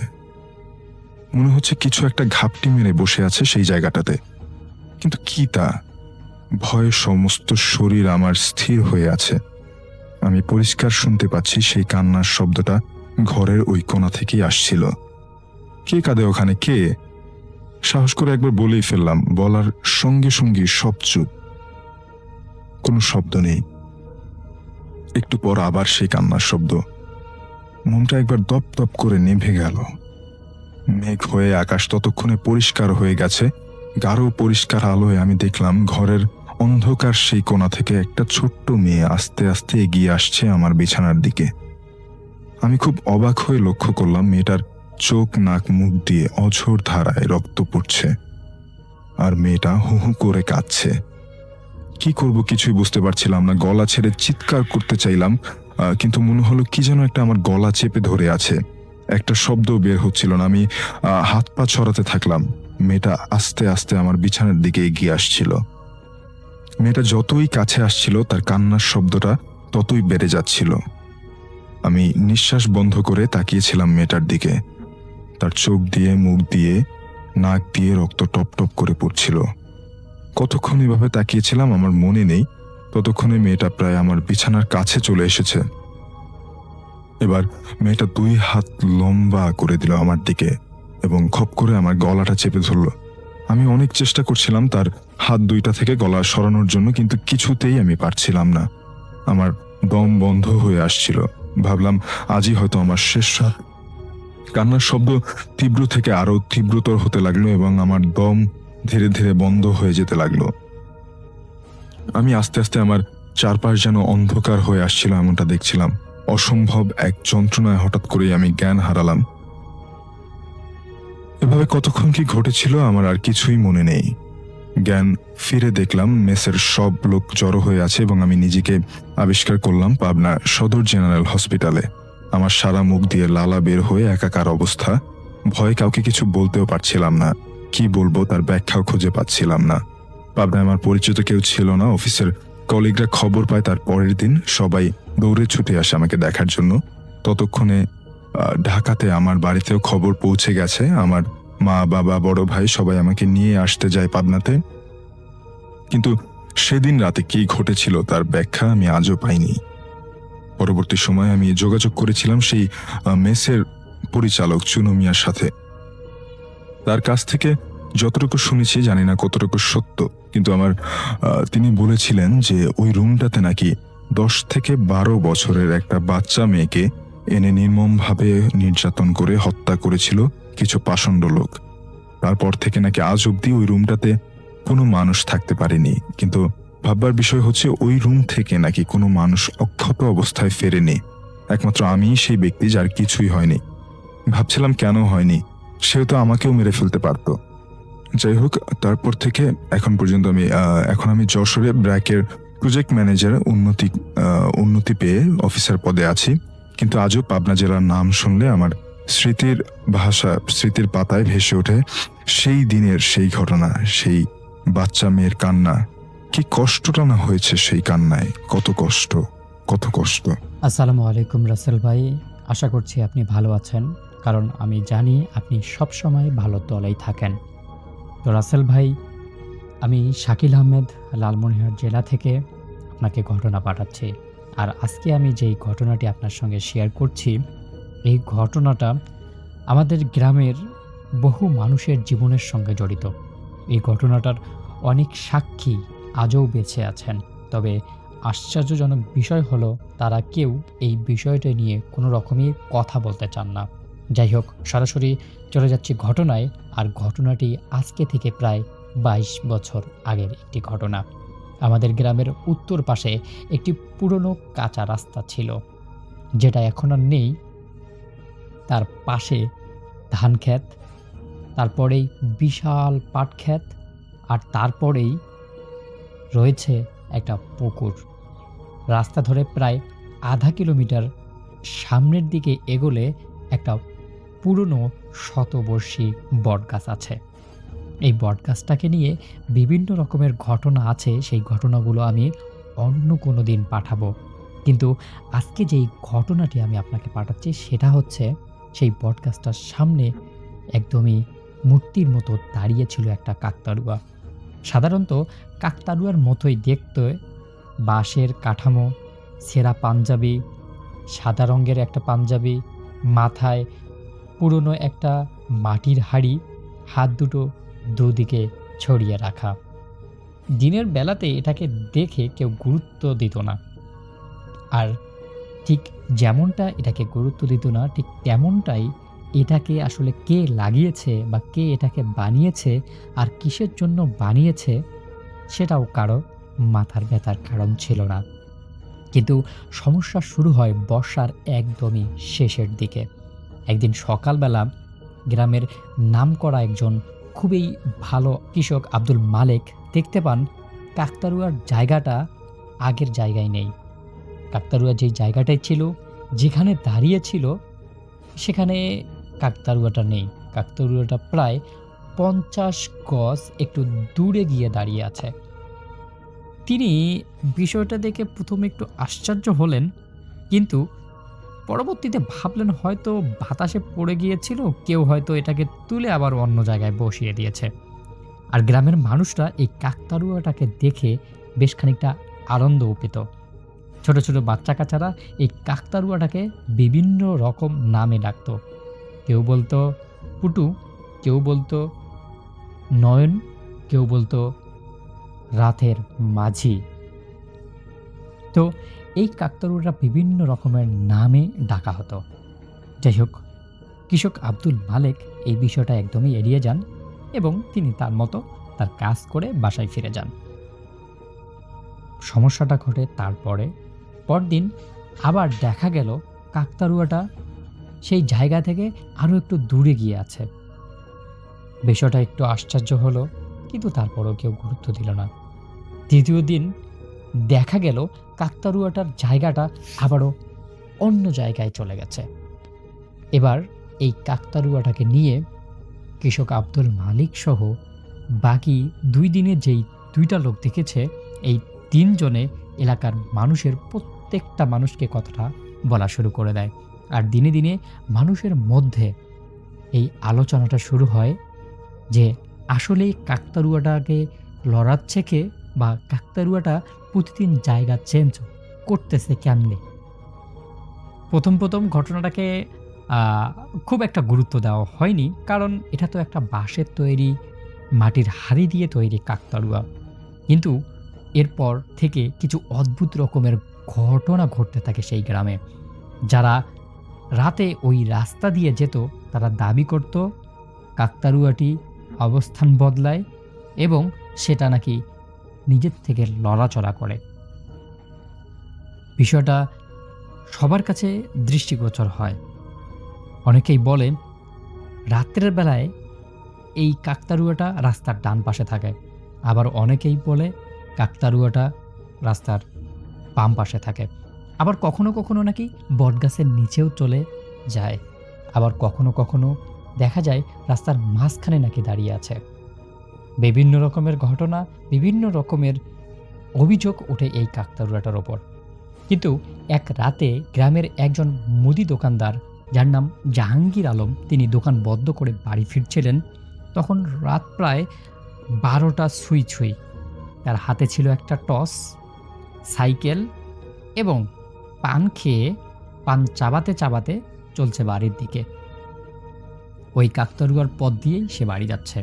রাস্তার মাঝখানে আলো ফেলতেই সে দেখে কাকতাড়ুয়াটা রাস্তার ঠিক মাঝখানে দাঁড়িয়ে আছে। মনে হচ্ছে কাকতাড়ুয়াটা যেন জাহাঙ্গীরের পথ আটকে দাঁড়িয়ে আছে। মুদি দোকানদার জাহাঙ্গীর খুব বেশি ভয় পেয়ে যায়। ভয় পাওয়ার পরে নিজেকে প্রশ্ন করে, কিরে, আমি একটা কাকতাড়ুয়া দেখে ভয় পাচ্ছি? কিন্তু উনি নিজেকে প্রশ্ন করেন, কাকতাড়ুয়াটা মাঝখানে রাখলো কে? সে একটু বিরক্ত হয় এবং কাছে যায়। কাছে গিয়ে বলে যে মানে তার মুড ভালো ছিল আর কি, সেদিন বাজারে ভালো বেচাকিনা হয়েছে। তো সে ভাবলো যে কাকতাড়ুয়াটা এরকম করতেছে, কেউ মনে হয় আমার সঙ্গে এই কাকতাড়ুয়াটা দিয়ে দুষ্টুমি করছে। তো সে মানে মনের সুখে গান গাইছে এবং কাকতাড়ুয়াটাকে মনে মনে ভাবছে যে কাকতাড়ুয়াটাকে পাশে দিয়ে উনি চলে যাবেন। কিন্তু কয়েক কদম আগতেই তার বুকের ভেতরটা একদমই ঠান্ডা হয়ে যায়। কারণ তিনি দেখতে পারে কাকতাড়ুয়ার মাথাটা তার দিকে ঘুরিয়ে, মানে মনে হচ্ছে যেন মাথাটা ঘুরে ওই মুদি দোকানদার জাহাঙ্গীরের দিকে তাকিয়ে আছে, একদম জাহাঙ্গীরের দিকে। আমি ঘটনাটা যার কাছ থেকে শুনেছিলাম তিনি বলছে মানে জাহাঙ্গীর শপথ করে বলছিল সে স্পষ্ট হাড়ির উপর আঁকাবাঁকা চোখগুলো একদম চকচকে আলোয় ঝলঝল করছে এরকম একটা দেখেছে। এটা দেখার পর তার এত বেশি ভয় পায় যে উনি ধপ করে পাশের যে ধান ক্ষেত ছিল সেই ধান ক্ষেতের মধ্যে পড়ে যায় এবং সেই দিক দিয়ে দৌড় দিয়ে বাড়ি চলে আসে। পরদিন তার এই ঘটনা পুরো এলাকায় জানাজানি হয় এবং সবাই তার এই বিষয়টা দেখে নিয়ে বেশ হাসাহাসি শুরু করে দেয়। কিন্তু এরপর দেখা যায় টানা ৩ দিন পর্যন্ত সেই মুদি দোকানদার জাহাঙ্গীর অসুস্থ অবস্থায় থাকে। সে বারবার একটা কথাই বলতে থাকে, ওটা মানুষ না, ওটা মানুষ না, ওটা কাকতাড়ুয়া না, ওটা অন্য কিছু বা ওটা খারাপ কিছু।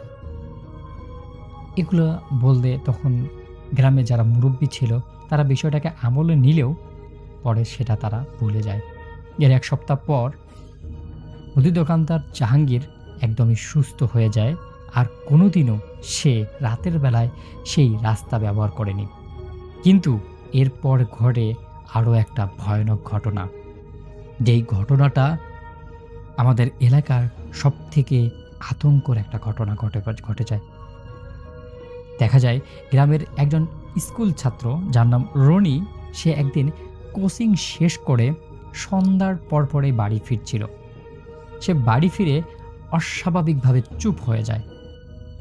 সে মানে এমন একটা গম্ভীর হয়ে যায় যেন মনে হচ্ছে তার সঙ্গে কিছু একটা হয়েছে।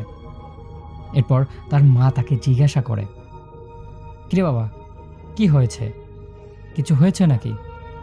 উত্তরে সে বলে সে রাস্তার কাকতাড়ুয়াটাকে দেখেছে। তো এটা শুনে তার মা বলে, এটা আবার নতুন কি? সে কাকতাড়ুয়াটাকে তো সবাই বলে, এটা তো নতুন কিছু ছিল না। কিন্তু তারপর রনি বলে, কিন্তু সে কথা বলে। তখন মানে ওই রনির মা একটু অবাক হয়ে যায়। তখন সে বলে যে, কি দেখেছিস তুই, ভালো করে বলতো। পরে সে বলে সে নাকি দেখেছে কাকতাড়ুয়ার নিচে একটা বৃদ্ধ লোক দাঁড়িয়েছিল। বৃদ্ধ লোকটি তাকে বলছে, আজকে চলে যা, কালকে আবার আসিস। সবাই এটাকে শিশুর কল্পনা ভেবেছিল। সবাই ভাবছিল যে হয়তো রনি মানে তার কল্পনার মধ্যে এরকম কিছু একটা ভেবেছে বা এরকম কিছু একটা তার মাথার মধ্যে ঘুরছে। সবাই বিষয়টাকে একদমই হেসে খেলে পার করে দেয়। কিন্তু তার পরের দিনেই রনি নিখোঁজ হয়ে যায়। সকালে স্কুল যায় কিন্তু বিকেলবেলা আর বাড়ি ফিরেনি। পুরো গ্রামের মধ্যে হইচই পড়ে যায়। পুরো গ্রামের মানুষ খোঁজাখুঁজি শুরু করে। ১ দিন, ২ দিন, ৩ দিনও তাকে খুঁজে পাওয়া যায়নি। কিন্তু হঠাৎ করে বিকালবেলা ৩ দিন পর তাকে খুঁজে পাওয়া যায়। গ্রাম থেকে প্রায় ৩ কিলোমিটার দূরে একটা পরিত্যক্ত পাট ক্ষেতের মধ্যে তাকে অজ্ঞান অবস্থায় পাওয়া যায়। সে জীবিত ছিল ঠিকই, কিন্তু কিছুই মনে করতে পারতেছিল না। মানে কিভাবে এখানে আসলো, কে এখানে নিয়ে আসলো, এতদিন কিভাবে বেঁচে ছিল, কিছু খেয়েছে কিনা, মানে এগুলো কিছুই বলতে পারে না। শুধু একটা কথাই বলছিল, ও আমাকে ডাকছিল, ও বলেছিল কাছে যেতে। তারপর আর কিছু বলতে পারে না, কোনো কিছুই বলতে পারে না। তাকে কত কথা জিজ্ঞেস করা হয়, সে শুধু একটা কথাই বলে, ও আমাকে ডাকছিল, ও বলেছিল তার কাছে যেতে। এই ঘটনার পর গ্রামের মানুষ আস্তে আস্তে সেই কাকতাড়ুয়াকে ভয় পেতে শুরু করে। তখনও আসল আতঙ্ক আসেনি। এরপরে শুরু হয় আসল আতঙ্কর একটা ঘটনা। এক রাতে গ্রামের মসজিদের মুয়াজ্জিম সাহেব ফজরের আজান দেওয়ার জন্য যাচ্ছিলেন। তখন প্রায় রাত 4:30 বাজে। চারদিকে এত কুয়াশা। তিনি রাস্তার মাঝখান দিয়ে একটা মানে ছোট লাইন দিয়ে যাচ্ছেন আর কি। তখন উনি রাস্তার মানে মাঝ বরাবর একটা ছায়া দেখতে পান। প্রথমে মুয়াজ্জিম সাহেব ভাবছিলেন যে হয়তো কোনো মানুষ, হয়তো কেউ সেখানে দাঁড়িয়ে আছে, নামাজ পড়তে যাবে, এরকম ভাবছিলেন। কিন্তু উনি কাছে গিয়ে দেখেন কাকতাড়ুয়া। কিন্তু এবার সেটা আগের চেয়ে অনেক বড়, কমপক্ষে 8 থেকে 9 ফুট উঁচু একটা কাকতাড়ুয়া। মুয়াজ্জিম সাহেব বেশ খানিকটা অবাক হয়ে যায়, কারণ তিনি ছোটবেলা থেকে এই কাকতাড়ুয়াটা দেখে আসতেছেন, কিন্তু হঠাৎ করে এই কাকতাড়ুয়াটা এত লম্বা হলো কিভাবে? আর তারপরেই দেখতে পায় তার গায়ের ছেঁড়া কাপড়গুলো বাতাস ছাড়াই নড়ছিল। মনে হচ্ছে একা একাই কেমন যেন ওই মানে কাকতাড়ুয়াটা নড়ছে। এরপর মুয়াজ্জিম সাহেব কোনো কিছু না ভেবে উনি খুব দ্রুত মসজিদে চলে যান এবং মানে এমন একটা অবস্থা দাঁড়ায় যে উনি ওখানে এত বেশি ভয় পেয়েছেন যে আজান দেওয়ার সময়ও তার হাত কাঁপছিল। খুবই হাত কাঁপছিল। এমন একটা অবস্থা যে সে ভালো রকমের একটা ভয় পেয়েছে। তারপর আজান দেন। আজান দিয়ে নামাজ-টামাজ পড়ে পরদিন সকালে উনি সবাইকে বিষয়টা জানান। এরপরেই গ্রামের কয়েকজন সাহসী যুবক সিদ্ধান্ত নেয় তারা সবাই মিলে এই কাকতাড়ুয়াটাকে ভেঙে ফেলবে এবং যেই কথা সেই কাজ। সবাই সবার হাতে কিছু লাঠি-সোঁটা নিয়ে সেখানে যায় সবাই মিলে কাকতাড়ুয়াটাকে ভাঙতে। এরপর যখন ওখানে গিয়ে পৌঁছে দেখে যে কাকতাড়ুয়া ঠিক আগের জায়গায় আছে, তখন সবাই মিলে কাকতাড়ুয়াটাকে নামিয়ে ফেলে।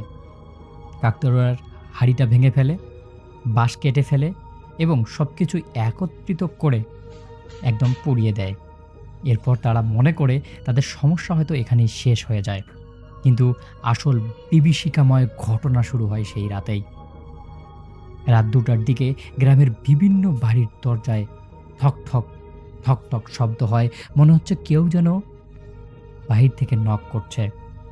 একটা বাড়ি নয়, 2টা বাড়ি নয়, গ্রামের অনেক বাড়িতেই। কয়েকজন দরজা খুলে দেখেও ছিল, কিন্তু কাউকে দেখতে পায়নি।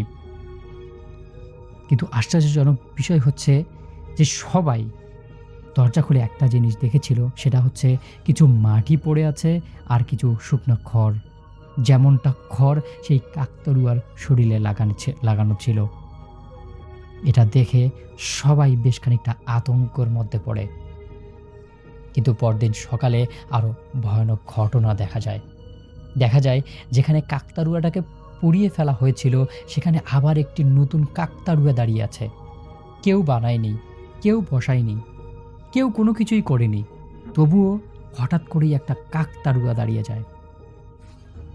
আগের চেয়েও আরও ভয়ানক।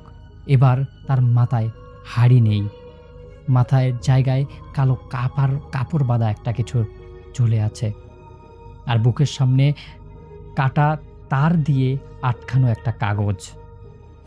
গ্রামের লোকজন কাগজটা খুলে দেখে একদম নিস্তব্ধ হয়ে যায়, কারণ সেখানে কয়েকজন মানুষের নাম লেখা ছিল, আর তাদের মধ্যে ছিল স্কুলের ছাত্র রনি এবং অন্য আরেকজন হচ্ছে মুদি দোকান জাহাঙ্গীর। আর তৃতীয় নামটা ছিল সেই ছেলেটার, যেই ছেলেটা সর্বপ্রথম কাকতাড়ুয়াটাকে ভেঙে ফেলার একটা উদ্যোগ গ্রহণ করে। এরপর থেকে ঘটনাগুলো আরও অস্বাভাবিক হতে থাকে। তালিকার 3 জনেই একে একে অদ্ভুত কিছু দুর্ঘটনার শিকার হয়। কেউ গুরুতর অসুস্থ হয়ে পড়ে, কেউ ভারসাম্য হারিয়ে ফেলে, আর একজন রহস্যজনকভাবে নিখোঁজ হয়ে যায় বলে গ্রামের একদম প্রত্যেকটা বাড়িতে গুজব ছড়িয়ে পড়ে।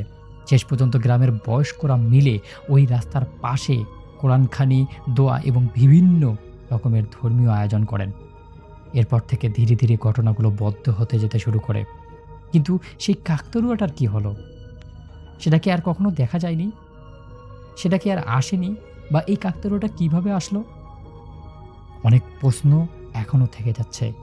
তবে গ্রামের মানুষ আজও বলে, শীতের ঘন কুয়াশার রাতে যদি কেউ ওই পুরনো রাস্তা দিয়ে একা হেঁটে যান, কারো যদি কপাল খারাপ থাকে, তাহলে কখনো কখনো রাস্তার পাশে একটা লম্বা ছায়া দাঁড়িয়ে থাকতে দেখতে দেখা যায়।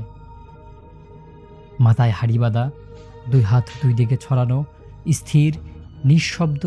আর যদি ভুল করে কেউ তার দিকে বেশিক্ষণ তাকিয়ে থাকে, তাহলে মনে হয় কাকতাড়ুয়ার মাথাটা ধীরে ধীরে তার দিকে ঘুরছে এবং বলছে, তুমি কি আমাকে দেখতে আসছো? রাসেল ভাই, এটাই ছিল ঘটনাটা আসলে আমি আমার নানুর মুখ থেকে শুনেছিলাম অনেকদিন আগের একটি ঘটনা। যদি ঘটনাটা ভালো লাগে তাহলে শেয়ার করবেন। এখন আমি আপনাদেরকে একটি ছোট্ট কাহিনী শোনাবো, যেটা আমার সাথে শেয়ার করেছিল র্যাচিনো আন্ডারউড নামে একজন আমেরিকান, এবং তার নানা বাড়ি ছিল অ্যালাবামা। এবং সে অ্যালাবামার একটি কাহিনী আমাকে বলেছিল, বার্মিংহ্যাম অ্যালাবামার কাহিনী। এবং র্যাচিনোর মামা ছিল, তার শখ ছিল মাছ ধরা। সে প্রায় ফিশিং পোল নিয়ে মাছ ধরতে যেত, এবং যেটা হতো তার কাজকর্ম খুব একটা মানে সুবিধার ছিল না, দিনে দুপুরে সে ঘুরে বেড়াতো। আর এই কারণে তার র্যাচিনোর নানা তাকে খুবই মানে অপছন্দ করতো এবং বকাবকি করতো, অনেক কিছু বলতো, এবং সে মানে একটু একটু ভবঘুরে টাইপের ছিল আর কি। তো র্যাচিনোর মামার এই অভ্যাসটা মানে রয়ে যায়। তো সে মাছ ধরা তার খুব শখ। সে একদিন সন্ধ্যার সময়, তখন অলরেডি দুপুর পেরিয়ে গেছে, এবং সে সন্ধ্যার দিকে সে বাসা থেকে ফিশিং পোল নিয়ে আর তার সাথে বাকেট নিয়ে সে বেরিয়ে যায় নিজের বাবাকে অলক্ষ্যে, তার বাবা যাতে তার না দেখে, কারণ ফিশিং পোলটা তার বাবা খুব রাগ করে তার ফিশিং পোল ধরলে। তো সে সেটা আসলে মানে অগ্রাহ্য করে, এবং সে ফিশিং পোল নিয়ে এবং বাকেট নিয়ে বেরিয়ে যায়। তো বেরিয়ে নিয়ে সে হাঁটতে থাকে। হাঁটতে হাঁটতে যেটা করে, সে জানে যে সেখানে একটা নদী আছে, নদীর অংশ আছে। সেই নদীর অংশটা পেতে গেলে তাকে যেটা করা লাগবে, যে একটা বিশাল উডস আছে, এবং সেই উডস বলতে বড় একটা জঙ্গল বা গাছের জঙ্গলই বলা যায়, সেটাকে ফরেস্টকেই উডস বলে। তো সাধারণত ফরেস্টকে উডস বলে, বাট ছোট অংশগুলোকে উডস বেশি বলে আর কি, যেখানে ফরেস্টের একটা ছোট অংশ থাকে। তো সে জানে একটা বিশাল উডস আছে, বিশাল ফরেস্টের মতো আছে। সেটা পার হয়ে গেলে একটা বাড়ি পড়ে। সেই বাড়িটা একসময় এক সাদার ছিল, এবং একজন শ্বেতাঙ্গর ছিল, এবং সে ওই বাসাটাকে বেশ অনেক একর জায়গা নিয়ে সে বাসাটাকে রাখতো, এবং সেখানে সে ফার্মিং করত।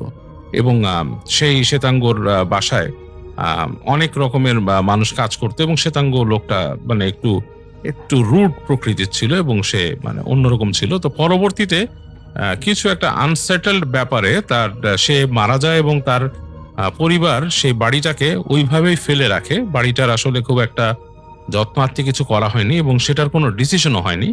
এইটা ওইভাবেই পড়ে আছে, এটা নিয়ে সম্ভবত কেস চলছে।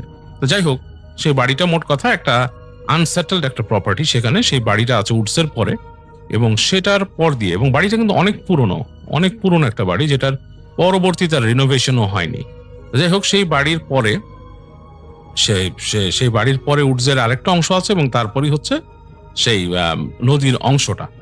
তো র্যাচিনোর মামা যে ছিল, সে চিন্তা করে যে আমি এখন এই জায়গায় গিয়ে মাছ ধরলে সবচেয়ে ভালো হয়, এবং সবাই বলে যে সেখানে অনেক বড় বড় ব্যাস লার্জ মাউথ ফিশ পাওয়া যায়, এবং অনেকে সেখানে অনেক বড় বড় ব্যাস মাছ ধরেছে, এবং ব্যাস মাছ ওই জায়গাটার জন্য, মানে ব্যাস মাছের জন্য ওই জায়গাটা বেশ বিখ্যাত।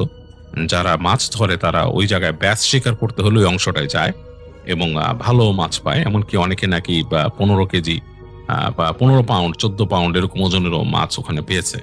তো যাই হোক, র্যাচিনোর মামাও খুব ইন্টারেস্টেড হয়ে যায় যে সে আজকে যাবে, কারণ সে তাদের লোকাল যেই আশেপাশের যেই অংশগুলো সেখানে মাছ ধরেছে, সেখানে সে গ্রাস কার্প ছাড়া আসলে তেমন কিছু পায়নি। তো সুতরাং তার আগ্রহ হচ্ছে এই ব্যাস মাছ ধরা। তো সে কিন্তু সন্ধ্যার সময় বেরিয়েছে, তখন অলরেডি অন্ধকার হয়ে যাচ্ছে চারিপাশে, বেশ অন্ধকার হয়ে আসছে, মানে ঘনিয়ে আসছে, আলো অনেকটাই পড়ে গেছে।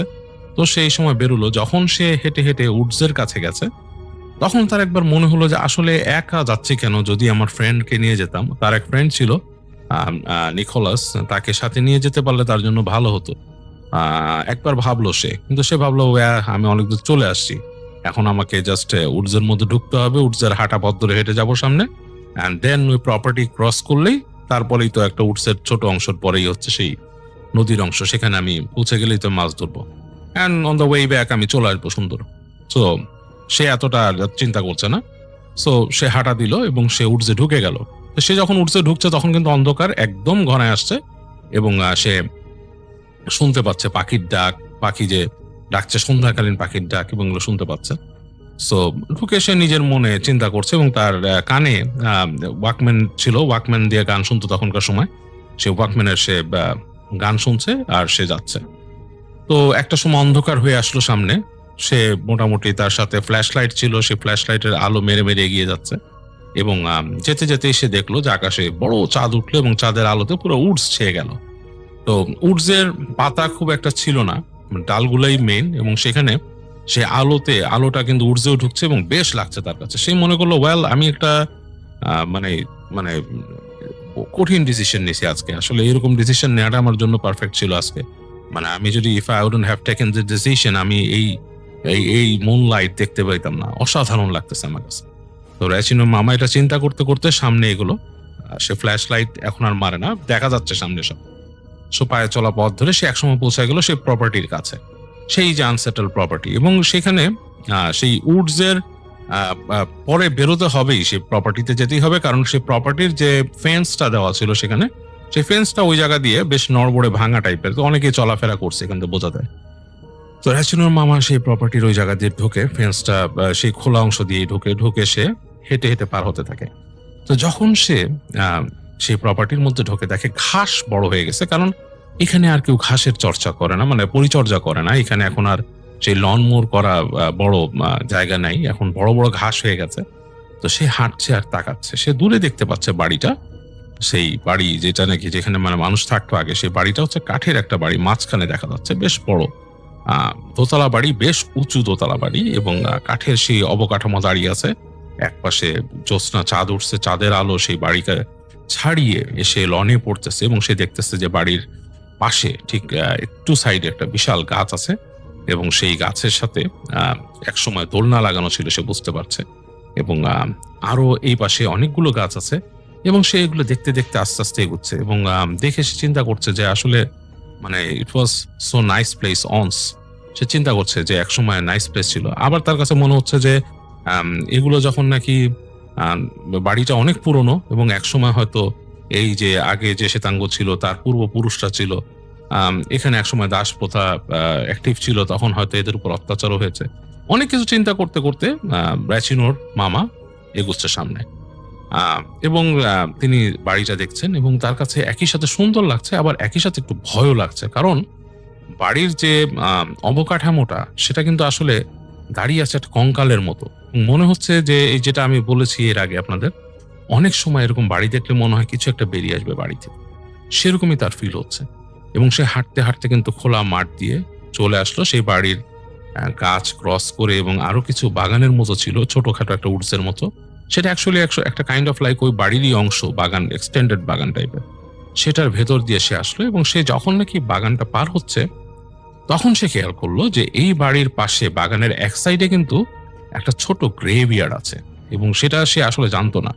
আজকে সে নোটিস করলো, এবং সেই দেখলো সেখানে কিছু টুমস্টোন দেওয়া, ছোট ছোট টুমস্টোন দেওয়া আছে, এবং সেই টুমস্টোন গুলোর মধ্যে বিভিন্ন এপিটাফ লেখা এবং বিভিন্ন জিনিস লেখা। তো তিনি তখন রেচিনোর মামা বুঝতে পারলো যে এখানে আসলে একটা কবরস্থান আছে, মানে সে জানতো না এটা হয়তো সেই ফ্যামিলির কবরস্থান হবে, সামথিং লাইক দ্যাট। তো কিছু টুমস্টোন সে দেখতে পেলো খুব সুন্দর, কিছু দেখলো যে সাধারণভাবে পড়ে আছে, মানে একদম মানে আর কি মানে খুব একটা যত্ন নিয়ে করা হয়নি বোঝা যাচ্ছে। তো যাই হোক, এগুলো দেখতে দেখতে তার একটু অস্বস্তি লাগলো, কারণ রাতের বেলা একদম নির্জন জায়গায়, আপনি জানেন যে বেশ নির্জন, সেখানে যদি মাইলের পর মাইল মানুষ না থাকে তখন কিন্তু বেশ অন্যরকম লাগে। আর বিদেশে কিন্তু এটা খুব স্বাভাবিক, অনেক জায়গায় আছে যেখানে কয়েক মাইলের ভেতরে মানুষ থাকেন, এরকম একটা ব্যাপার। তো রেচিনোর মামার কাছেও সেরকমই লাগছিল। তো তিনি হাঁটতে হাঁটতে একসময় পার হলেন সেই ছোটখাটো বাগান পার হয়ে, তিনি বেরিয়ে আসলেন। বেরিয়ে এসে তিনি দেখলেন যে সেই চাঁদের আলো পড়ছে পানির মধ্যে, কুলকুল করে শব্দ হচ্ছে, নদীর একটা অংশ, এবং সেখানে তিনি বুঝতে পারলেন যে এইখানে হয়তো মানুষ মাছ ধরে, এবং অনেকেই হয়তো ধরে। তো তিনি সেখানে চলে গেলেন, তার বাকেট রাখলেন, এবং চিন্তা ভাবনা করে আস্তে ধীরে তিনি তার ফিশিং যে অ্যাক্সেসরিজ বের করলেন, সেখানে fishing bait and all that সবকিছু তৈরি করে তিনি একসময় তার পোল ছুড়লেন আর কি, সেটি মাছের জন্য ফিশিং পোল থেকে বড়শি ফেললেন পানিতে, এবং বসে আছেন অনেকক্ষণ, এবং তার কানে কিন্তু হেডফোন, তিনি গান শুনছেন এবং তিনি মাছ ধরার জন্য বড়শি পেতে আছেন। তো এক সময় তার ফিশিং হুকে মাছ বাঁধলো, বুঝতে পারলো যে তার যে এখানে ছোট যে কাঠিটা ছিল সেটা পানির তলে চলে গেল। তো তিনি বুঝতে পারলেন মাছ লেগেছে বড়শিতে, তিনিও অনেকক্ষণ শুরু করলেন মাছের সাথে খেলা, এবং অনেকক্ষণ চেষ্টা করার পর, কিছু খেলার পর তিনি কাছিয়ে নিয়ে আসলেন। তিনি বুঝতে পারলেন মোটামুটি সাইজের একটা ব্যাস ফিশই হয়তো ধরা পড়েছে, কারণ সেটা মুখ তুলছে, লার্জ মাউথ, তিনি বুঝতে পারছেন যে এটা একটা লার্জ মাউথ। তো তার কাছে ফিশিং নেট ছিল বাকেটের ভেতরে, তিনি খেলিয়ে যখন মাছটাকে কাছে আনছেন, উনি নেট দিয়ে টেনে সেটাকে তুলে ফেললেন নিচ থেকে এবং মাছ লাফাচ্ছে। উনি বেশ মজা পেয়ে গেলেন র্যাচিনোর মামা যে ওয়েল, ফার্স্ট সাকসেস, এবং মাছটার ওয়েট হবে প্রায় 7-8 pound, so it's pretty big. তিনি মাছটাকে তার বাকেটে ফেললেন। বাকেটটা হচ্ছে একটা ফুল সাইজ বালতির মতো, আমাদের যে বালতি থাকে আমাদের দেশে যে আমরা বালতি ইউজ করি সেই পাইলগুলো আর কি, সেটা রঙের বালতি। আপনারা যদি বোঝেন যে এক্স্যাক্টলি জাস্ট লাইক দ্যাট, ওরকম হয় বালতিগুলো, যে রং করার যে ডিস্টেম্পারের যে বড়ই থাকে সেরকম। তো সেখানে তিনি মাছটা ফেললেন, মাছটা তখনও ঠক ঠক ঠক ঠক করছে, লাফাচ্ছে। তিনি বাকেটের মুখটা লাগিয়ে দিলেন, হালকা ফাঁক রাখলেন যাতে বাতাস ঢোকে, আবার বসিয়ে ফেললেন এবং মানে he is up to fishing. তিনি গান শুনছেন, মাছ ধরছেন, আর কিছুই তার মাথায় নেই এবং খুব সুন্দর তিনি এনজয় করছেন চাঁদের আলো। বাকেটের মধ্যে তিনি কোমল পানীয় এনেছিলেন, তিনি 2-1টা পানীয়র বটল খেলেন এবং মাছ ধরছেন। এক সময় তিনি সাকসেসফুলি 3-4টা মাছ ধরলেন। তো তার ধরা সবচেয়ে বড় ব্যাস ফিশ ছিল, যেটা 8 পাউন্ডের, এবং বাকি 2-3টা ছোট ছোট মাছ, সেগুলো ধরেন 4 পাউন্ড, ছোট বলতে একদম ছোট না, 4-5 পাউন্ড, এবং একটা গ্রাস কার্প ছিল। মানে এরকম কয়েকটা মাছ তিনি ধরে তার বাকেটে ভরেন এবং তিনি বোঝেন যে বেশ সময় চলে গেছে। ইটস বিন লাইক 3-4 আওয়ার্স, হয়তো রাত বেশ হয়েছে। তো তখন তিনি ঘড়ি দেখলেন, ঘড়ি দেখে দেখলেন যে রাত 9:30 বাজে। তো বুঝলেন যে বেশ সময় হয়ে গেছে, এখন মানে হি মাস্ট রিটার্ন, তাকে ব্যাক করতে হবে। তো তিনি সেই তার বাকেটটা ধরলেন, বেশ ওজন হয়ে গেছে এখন, আর তিনি তার সরঞ্জাম সব রাখলেন, রেখে তিনি রওনা দিলেন। তো তার এক হাতে ফিশিং পোল এবং আরেক হাতে তার বাকেট, এইভাবে তিনি আসছেন। এবং আস্তে আস্তে এইবার কিন্তু তিনি টায়ার্ড হয়ে যাচ্ছেন, কারণ তার বয়সও কিন্তু বেশি না, he is like 2 years old, 22 বছরের মতো বয়স হবে তার। তো সেও কিন্তু বেশ বয়স্ক না। আসছেন, এসে তিনি সেই প্রপার্টিতে আসলেন। তো এর মধ্যে ঠান্ডা বেড়ে গেছে, রাতের মধ্যে রাত যত গভীর হয়েছে শীত বেড়েছে এবং ঠান্ডাটা বেশ পড়ছে, এবং তিনি দেখছেন চাঁদটা আরো বড় হয়ে আছে আকাশে, চাঁদের আলো পুরো ছড়িয়ে ছিটিয়ে গেছে চারিপাশে, পুরো বাগানে। তিনি মাছ নিয়ে আসেন, মাঝে মাঝে তার সেই মাছের বালতির ভেতরে মাছ খটখট করে লাফাচ্ছে। তো এরকম করতে করতে তিনি আরো এগিয়ে এলেন। যখন লনের কাছে আসলেন, দেখলেন লনটা পুরো আলোয় আলোকিত হয়ে আছে চাঁদের আলোতে। তো আরো কাছে এলেন তিনি। এমন সময় তিনি দেখতে পেলেন যে সেখানে যে বড় গাছটা ছিল, যে গাছে দোলনা লাগানো ছিল সম্ভবত আগে, সেইখান থেকে দুটো বড় বড় কি তুলে আছে। তো তিনি আসলে বুঝতে পারলেন না কি ঝুলে আছে, এটা মনে হচ্ছে যে বড় দুটো ভাইন, মানে বড় দুটো লতার মতো, বট বা কোনো গাছের মধ্যে যদি ভাইন থাকে সেরকম দুটো লতার মতো ঝুলে আছে। তিনি বললেন যে আমি আগে তো দেখি নাই, আমি যখন প্রথম আসছি এরকম কোনো লতা এখানে দেখিনি। যাই হোক, তিনি আরো কাছে এলেন এবং তিনি বেশ কাছে আসতে গিয়ে তিনি আরেকটু অবাক হলেন। মনে হলো যে ভাইন দুটা শেপ অনেকটা মানুষের পায়ের মতো, এবং শেষের অংশ যেটা নেমেছে সেই অংশটা ঠিক মানুষের পায়ের পাতার মতো হয়ে গেছে এবং নখের কাছে চোখা চোখা টাইপের। তো তার কাছে আরেকটু অস্বস্তি লাগলো। তিনি বলে এইরকম কিছু আমি দেখিনি। এবং তিনি যখন নাকি ওই গাছটাকে মোটামুটি 15-20 ফিট দূর দিয়ে ক্রস করে যাচ্ছেন, তখন তিনি আবার আর চোখে তাকিয়ে দেখলেন যে পা দুটো ওইভাবেই আছে বা বাইন দুটো ওইভাবেই আছে। তিনি যখন আরেকটু সামনে গেলেন, তখন তিনি সাহস করে পেছন ফিরে তাকালেন।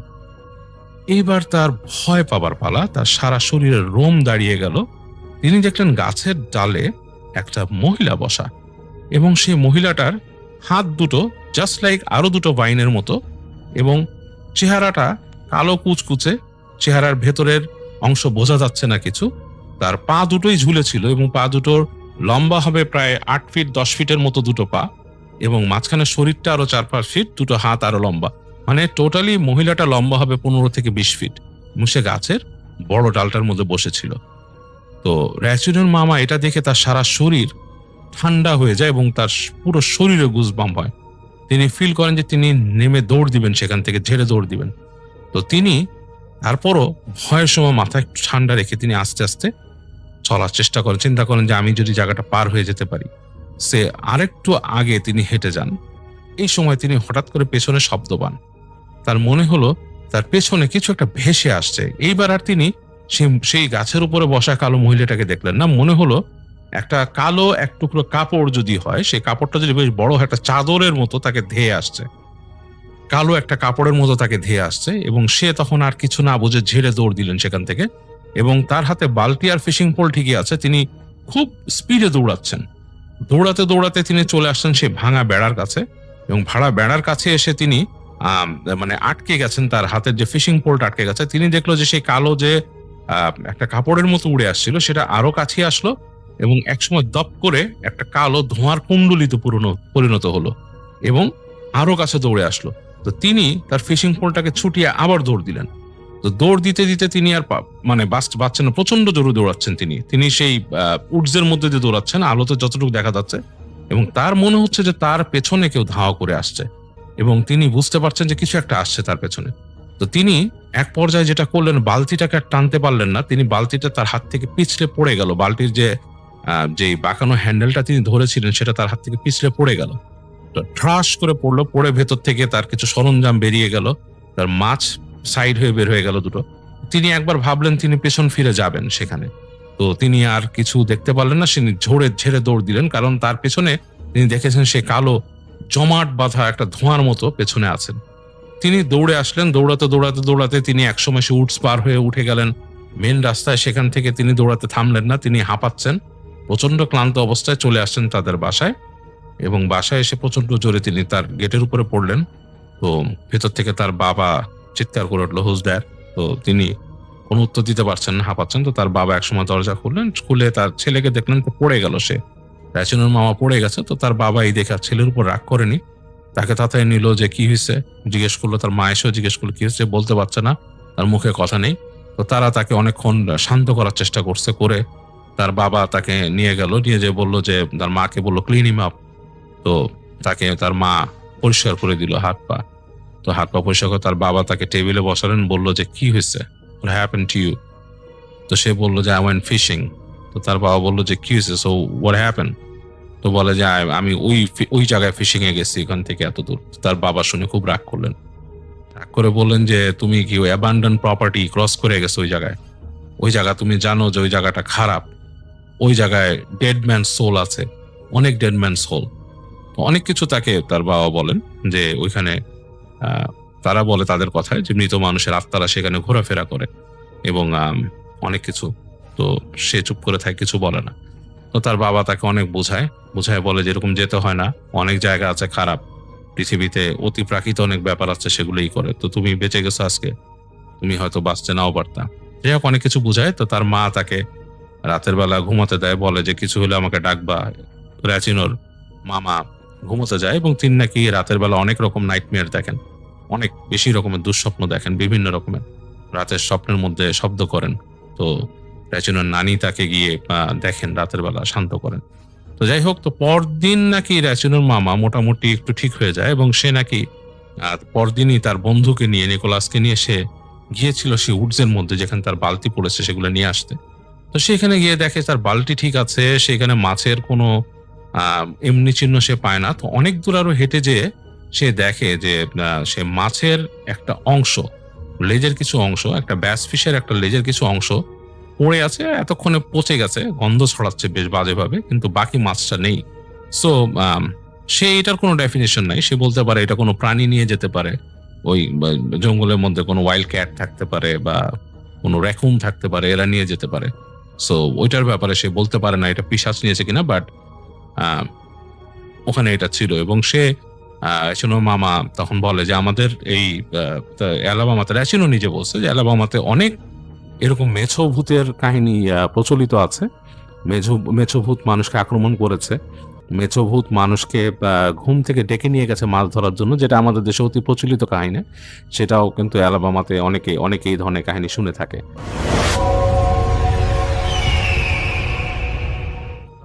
রাসেল ভাই, আশা করছি আপনি ভালো আছেন। রাসেল ভাই, আমি শাকিল আহমেদ, লালমনিরহাট জেলা থেকে আপনাকে ঘটনা শেয়ার করছি। আর আজকে আমি যেই ঘটনাটি আপনার সঙ্গে শেয়ার করব, এই ঘটনাটি আমি শুনেছিলাম আমার একটা বন্ধুর বড় ভাইয়ের কাছ থেকে, যার নাম ছিল সোহাগ মিয়া। তো রাসেল ভাই কোনো কথা না বাড়িয়ে সরাসরি আমি ঘটনাটা বলার চেষ্টা করছি। রাসেল ভাই যার ঘটনাটা বলছি, উনি একজন গ্রামের কৃষক আর কি। উনি সবসময় গ্রামে ওনার যে বাবার জমি ছিল সেই জমিগুলোতে চাষাবাদ করতেন এবং বেশ খানিকটা সময় ধরে উনি ওই যে ক্ষেত ছিল সেই ক্ষেতের মধ্যে উনি কাজ করতেন। এমনও দিন ছিল রাত পর্যন্ত কাজ করতেন, আবার এমনও দিন আছে ফজরের নামাজের আগেই উনি জমিতে যাইতেন। যাই হোক, এই যে ওনার যে ক্ষেতটা ছিল, রাসেল ভাই আপনি হয়তো একটা বিষয় জানেন যে গ্রামের মানুষরা ক্ষেতে মানে পশু পাখি তাড়ানোর জন্য এক ধরনের কাকতাড়ুয়া বানিয়ে রাখে। আর একটা যে ওদের মানে আমার বন্ধুর বড় ভাই যেইখানে চাষাবাদ করত, সেই চাষাবাদের দোলার মাঝখানে একটা বিশাল বড় বাঁশের খুঁটির উপর একটা কাকতাড়ুয়া বানিয়ে রাখা হয়েছিল। কাকতাড়ুয়াটা একদমই মানুষের মতো, হুবহু মানুষের মতো করে বানানো হয়েছিল। আর তখনকার মানুষের কারুকাজ রাসেল ভাই জাস্ট অবাক করার মতো। ওই যে কাকতাড়ুয়াটা ছিল, তার মাথার উপর একটা ছিল মাটির পুরনো হাঁড়ি, গায়ে ছিল ছেঁড়া কালো শার্ট, আর ২ হাত ২ দিকে বিশাল প্রসারিতভাবে ছড়ানো। আর দূর থেকে দেখলে একেবারে কেউ এটা বিশ্বাস করতে পারবে না যে এটা মানুষ নাকি অন্য কিছু। যাই হোক, রাসেল ভাই এই কাকতাড়ুয়াটা মানে কখনো নষ্ট হয়ে যাইতো না। এত বৃষ্টির পানি, ঝড়, তুফান এত কিছুই আসছিল, কিন্তু আশ্চর্যজনকভাবে এই কাকতাড়ুয়াটা কোনোভাবেই কোনো ক্ষতি হয় না। মানে কাকতাড়ুয়াটা যে বাতাসের মধ্যে ভেঙে পড়ে যাবে, বৃষ্টির মধ্যে ভিজলে তো এটা একটা সময় হালকা হয়ে নরম হয়ে ধসে পড়ে যাবে, বাট এইরকমটা কখনো হয়নি। কারণ এই কাকতাড়ুয়ার মধ্যে নাকি একটা জিন বসবাস করে। এলাকার বয়স্ক যারা ছিল তারা এটা বলতো যে দিনের বেলায় যত খুশি, যত ভালোভাবেই সেই কাকতাড়ুয়াটাকে দেখা যায় না কেন, কিন্তু রাতের পরে সেই কাকতাড়ুয়াটা আর কাকতাড়ুয়া থাকে না, সেটা একটা জলজন্ত মানুষে পরিণত হয়। তো রাসেল ভাই এই যে মানুষ হয় বা এই কাকতাড়ুয়াটার ভিতরে কিভাবে আসলে জিন আসলো, এই বিষয় নিয়ে একটা ঘটনা আছে। সেই ঘটনাটা একটু বলে রাখি যে ওই যেই জমির মধ্যে আর কি কাকতাড়ুয়াটা ছিল, ওই জমির যে মালিক, তিনি খুবই প্রভাবশালী একজন মানুষ ছিল। ওনার ওই আশেপাশে যে জমিগুলো ছিল সব জমিগুলোই তার ছিল। হঠাৎ তার যে সহকারী ছিল বা তার যে কর্মচারী ছিল, সেই কর্মচারী একদিন গিয়ে তাকে বলে যে আমাদের যে ফসলগুলো আছে সেই ফসলগুলো কোনো পশু বা পাখি রাত্রের বেলা খেয়ে যায়। কোনো কিছু মানে অনেক পাহারা দেওয়া হয়েছে, অনেক মানে সেটাকে আটকানোর চেষ্টা করা হয়েছে, কিন্তু কোনোভাবেই সেই যে রাত্রের বেলাতে চুরি করে তার যে ধান বা অন্য শস্য-টস্য চুরি করে নিয়ে যায়, সেটার কোনো বন্ধ ব্যবস্থা করতে পারেনি। এবং পরবর্তী সময় ওই যে জমিদার লোকটা ছিল, সেই লোকটা নাকি কোনো একটা তান্ত্রিকের মাধ্যমে সেই কাকতাড়ুয়াটা সেখানে লাগিয়ে গিয়েছিল, এবং এই কাকতাড়ুয়াটার মানে এখানে যে থাকবে, সেই থাকার জন্য উনি নাকি ১ বছরে ৬০টা পাঠা বলি দিয়েছিল সেই কাকতাড়ুয়ার জন্য। তো এই মানে ছাগলের, যেটা আর কি শুদ্ধ ভাষা ছাগল, এই ছাগলের রক্ত খেয়ে এই ছাগলের আর কি মানে তার যে পিপাসা ছিল সেই পিপাসাটা মিটিয়ে সে এখানে এমনভাবে স্থায়ী হয়ে গেছে যে এই কাকতাড়ুয়াটা আর কখনো নষ্ট হয়নি। এটা যে আসলে কতদিন ধরে এখানে আছে রাসেল ভাই, এটা বলা খুবই দুষ্কর।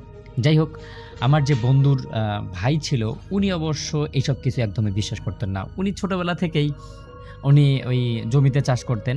তো উনি কখনোই এই যে মানে কাকতাড়ুয়ার যে ভয়টা ছিল, সেই ভয়টা উনি কখনোই মানে ওনার মনে ঢোকাতেন না। উনি ওনার মতো কাজ করতেন, আর এই কাকতাড়ুয়াটাও ওনাকে কখনো ডিস্টার্ব করেনি বলে উনি জানান। কিন্তু এক রাতের ওনার আর কি কথা বা একটা ঘটনা আমাদেরকে শেয়ার করেছে।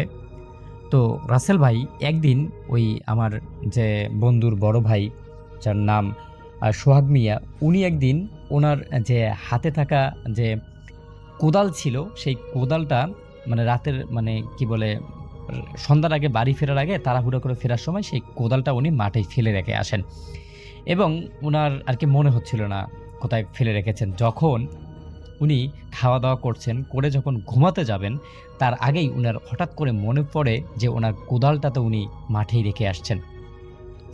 এরপর উনি ভাবলেন যে পরদিন সকালে তো আমি অন্য জমিতে কাজ করতে যাব, তো আমাকে তো কোদালটা লাগবে।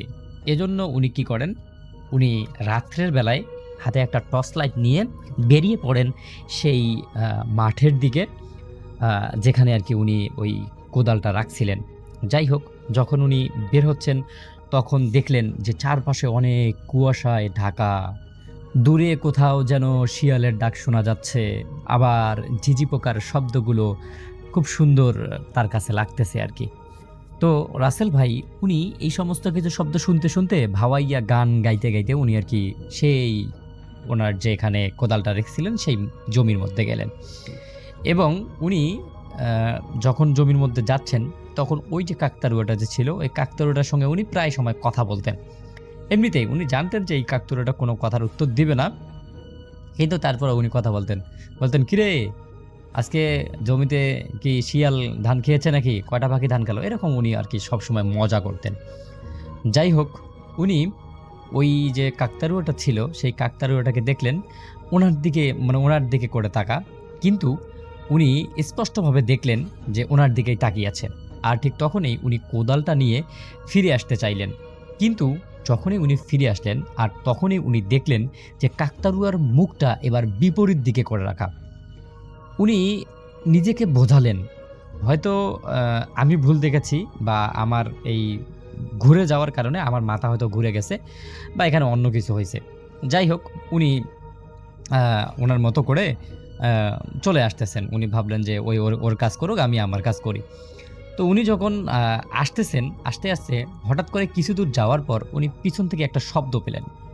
কিসের শব্দ উনি আসলে এখন পর্যন্ত বুঝতেছে না, কিন্তু উনি একটা শব্দ পান। আর এই শব্দটা শুনেই উনি ওনার ঘাড় ঘুরিয়ে পিছন দিকে তাকান। আর যখনই পিছন দিকে তাকান তখনই ওনার বুকটা ধরফর করে ওঠে, কারণ উনি দেখেন যে কাকতাড়ুয়াটা যেই জায়গাটায় ছিল সেই জায়গাটায় কাকতাড়ুয়াটা নেই। এটা এখন ওনার থেকে মানে কয়েক হাত শুধু সামনে। এতক্ষণে উনি এই কাকতাড়ুয়াটাকে অনেক দূর ওভারটেক করে গেছেন, কিন্তু উনি দেখলেন যে কাকতাড়ুয়াটা তার একদম কাছাকাছি চলে আসছে। এটা দেখে উনি মানে একটু অবাক হয়ে গেলেন। পরবর্তী সময় আবার ভাবলেন, আরে কাকতাড়ুয়া আবার হাঁটবে নাকি, এটা কি হয়েছে, এটা কিছু না। তখন উনি এই নিজেকে সামাল দিয়ে উনি দৌড় দিতে শুরু করলেন। দৌড় দিয়ে উনি গ্রামের দিকে যাইতে শুরু করলেন। আর এই যখন গ্রামের দিকে যাচ্ছেন, গ্রামের দিকে যাওয়ার জন্য আর হয়তো 50 হাত সামনে আছে, এখনো ক্ষেতের মধ্যে আছেন, মেইন রোডে এখনো ওঠেননি। আর তখন উনি দেখলেন যে ওই কাকতাড়ুয়াটা তার এত কাছাকাছি চলে আসছে, এখনো 4-5 হাত কাছাকাছি। উনি অবাক হয়ে গেলেন, কিরে কাকতাড়ুয়াটা তো এই মাঠের মাঝখানে, আর আমি চলে এসেছি একদম রাস্তার কাছেই, তাহলে এই কাকতাড়ুয়াটা এখানে আসলো কিভাবে? তো এইটা দেখেই উনি একদমই স্থির হয়ে যান এবং উনি কোনোভাবেই কোনো কিছু ভাবতে পাচ্ছেন না। উনি এমন একটা অবস্থার মধ্যে পড়ে গেছেন যে উনি কোনোভাবেই এটাকে সামাল দিতে পাচ্ছেন না। যাই হোক, রাসেল ভাই এই যে সামাল দিতে পাচ্ছেন না নিজেকে, তখন উনি আল্লাহ আল্লাহ বলা শুরু করছেন। আর ঠিক তখনই উনি দেখছেন যে কাকতাড়ুয়াটা কেমন যেন মানুষের মতো নিঃশ্বাস নিচ্ছে এবং কর্কশ গলায় বলল, কিরে এত তারা কিসের, কোথায় যাবি এত রাত্রে? এইটা শুনে আমার যে বন্ধুর ভাই ছিল সোহাগ ভাই, উনি এত বেশি ভয় পেয়ে যান, উনি আর কোনো কিছু চিন্তা না করে উনি প্রাণপণে দৌড় দিলেন এবং এমন জোরে দৌড় দিয়েছেন উনি আর কি সব কিছু কোনো কিছু দেখাদেখি বাদ একদম সোজা দৌড় দিতেছেন। এমন একটা অবস্থা ওনার মাঝে হয়েছে যে উনি কোনোভাবেই সেখানে থাকতে পারতেছেন না। তো এরপর আর কোনো কথা না বাড়িয়ে উনি একদম সোজা, কোনো কিছু না দেখে সোজা চলে যান বাড়ির দিকে এবং বাড়িতে গিয়ে উনি বেশ অসুস্থ হয়ে পড়েন।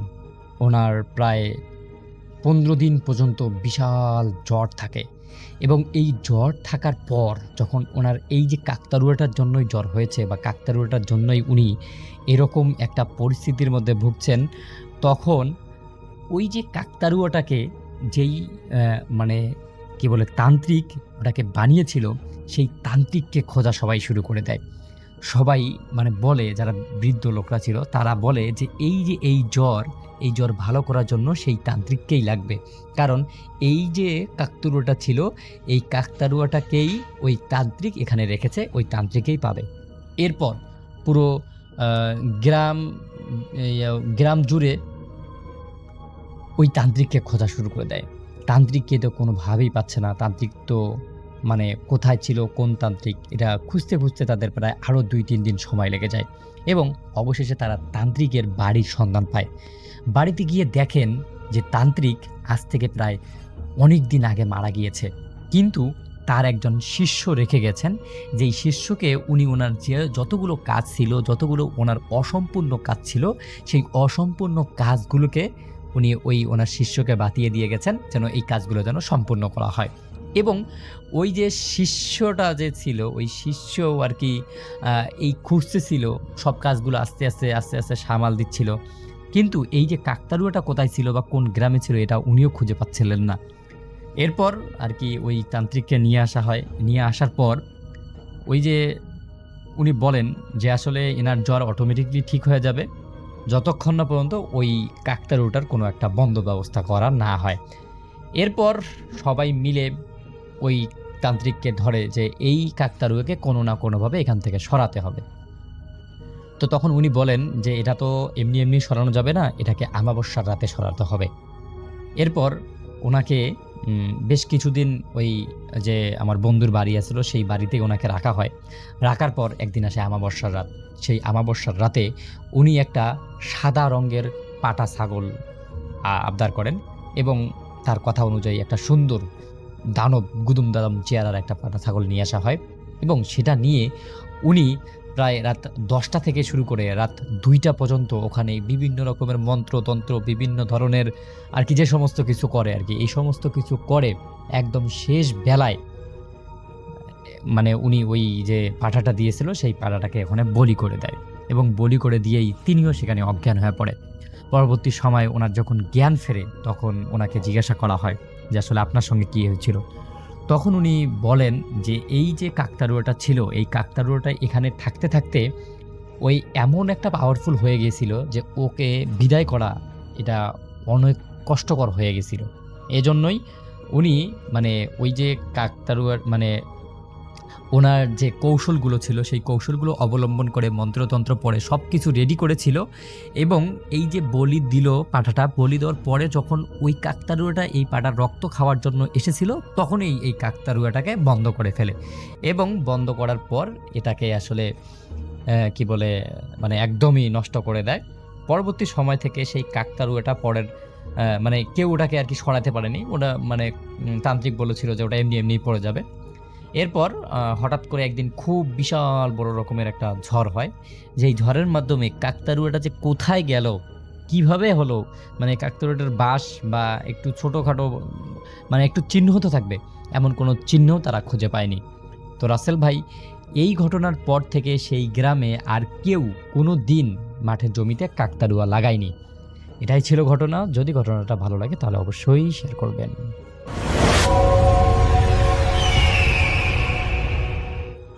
রায়হান ভাই নামে একজন ঘটনা আমাকে পাঠিয়েছেন। তিনি থাকেন হচ্ছে ইটালিতে, তিনি বর্তমানে বাংলাদেশে আছেন। তিনি আমাকে পাঠিয়েছেন তার ইটালির বাসার একটা ঘটনা দেওয়ার জন্য। তো তিনি এখন যে বাসাটায় থাকেন এর আগে যে বাসাটায় থাকতেন সেই বাসার ঘটনা। তো সেই বাসায় তিনি তার সাথে থাকতেন আরো 3 জন। তিনি এখন বাংলাদেশে বিয়ে করেছেন, সো এরকম প্ল্যান করছেন যে বিয়ে করে তার স্ত্রীকে নিয়ে যাবেন ইটালিতে, কিন্তু এখনো সেটা হয়ে ওঠে নাই। তো তিনি এখন বর্তমানে বাংলাদেশে অবস্থান করছেন, সো বাংলাদেশ থেকে এই ঘটনাটি পাঠিয়েছেন।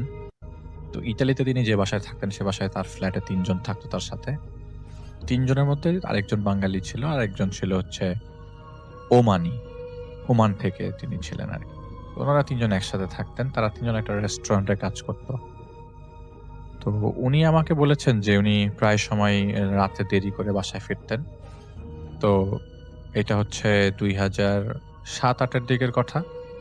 তো তিনি রাতের বেলা এসে দেখেন যে তার ওই বাংলাদেশি বন্ধুটা পরিচিত থাকতে থাকতে বন্ধুর মতো হয়ে গেছে আর কি, কিন্তু তিনি বয়সে বড় ছিল।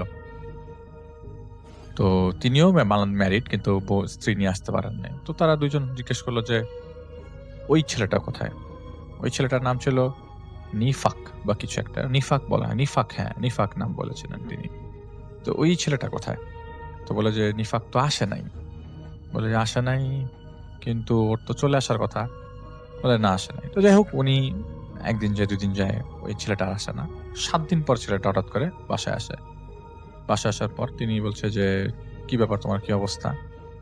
ওই মুহূর্তে আবার এই যে বাঙালি ভাইটা ছিল সে আবার ওই মুহূর্তে ছিল না বাসায়, সে আবার অন্য জায়গায় গেছে, তার এক আত্মীয়র বাসায় গেছে ইটালিতে, তার এক আত্মীয় বাসা রোমে হচ্ছে তার আত্মীয় বাসা, সেই জায়গায় গেছে, সরি মিলানে তার আত্মীয় বাসা, সেই জায়গায় গেছে এবং তার বাসার থেকে অনেক দূরে।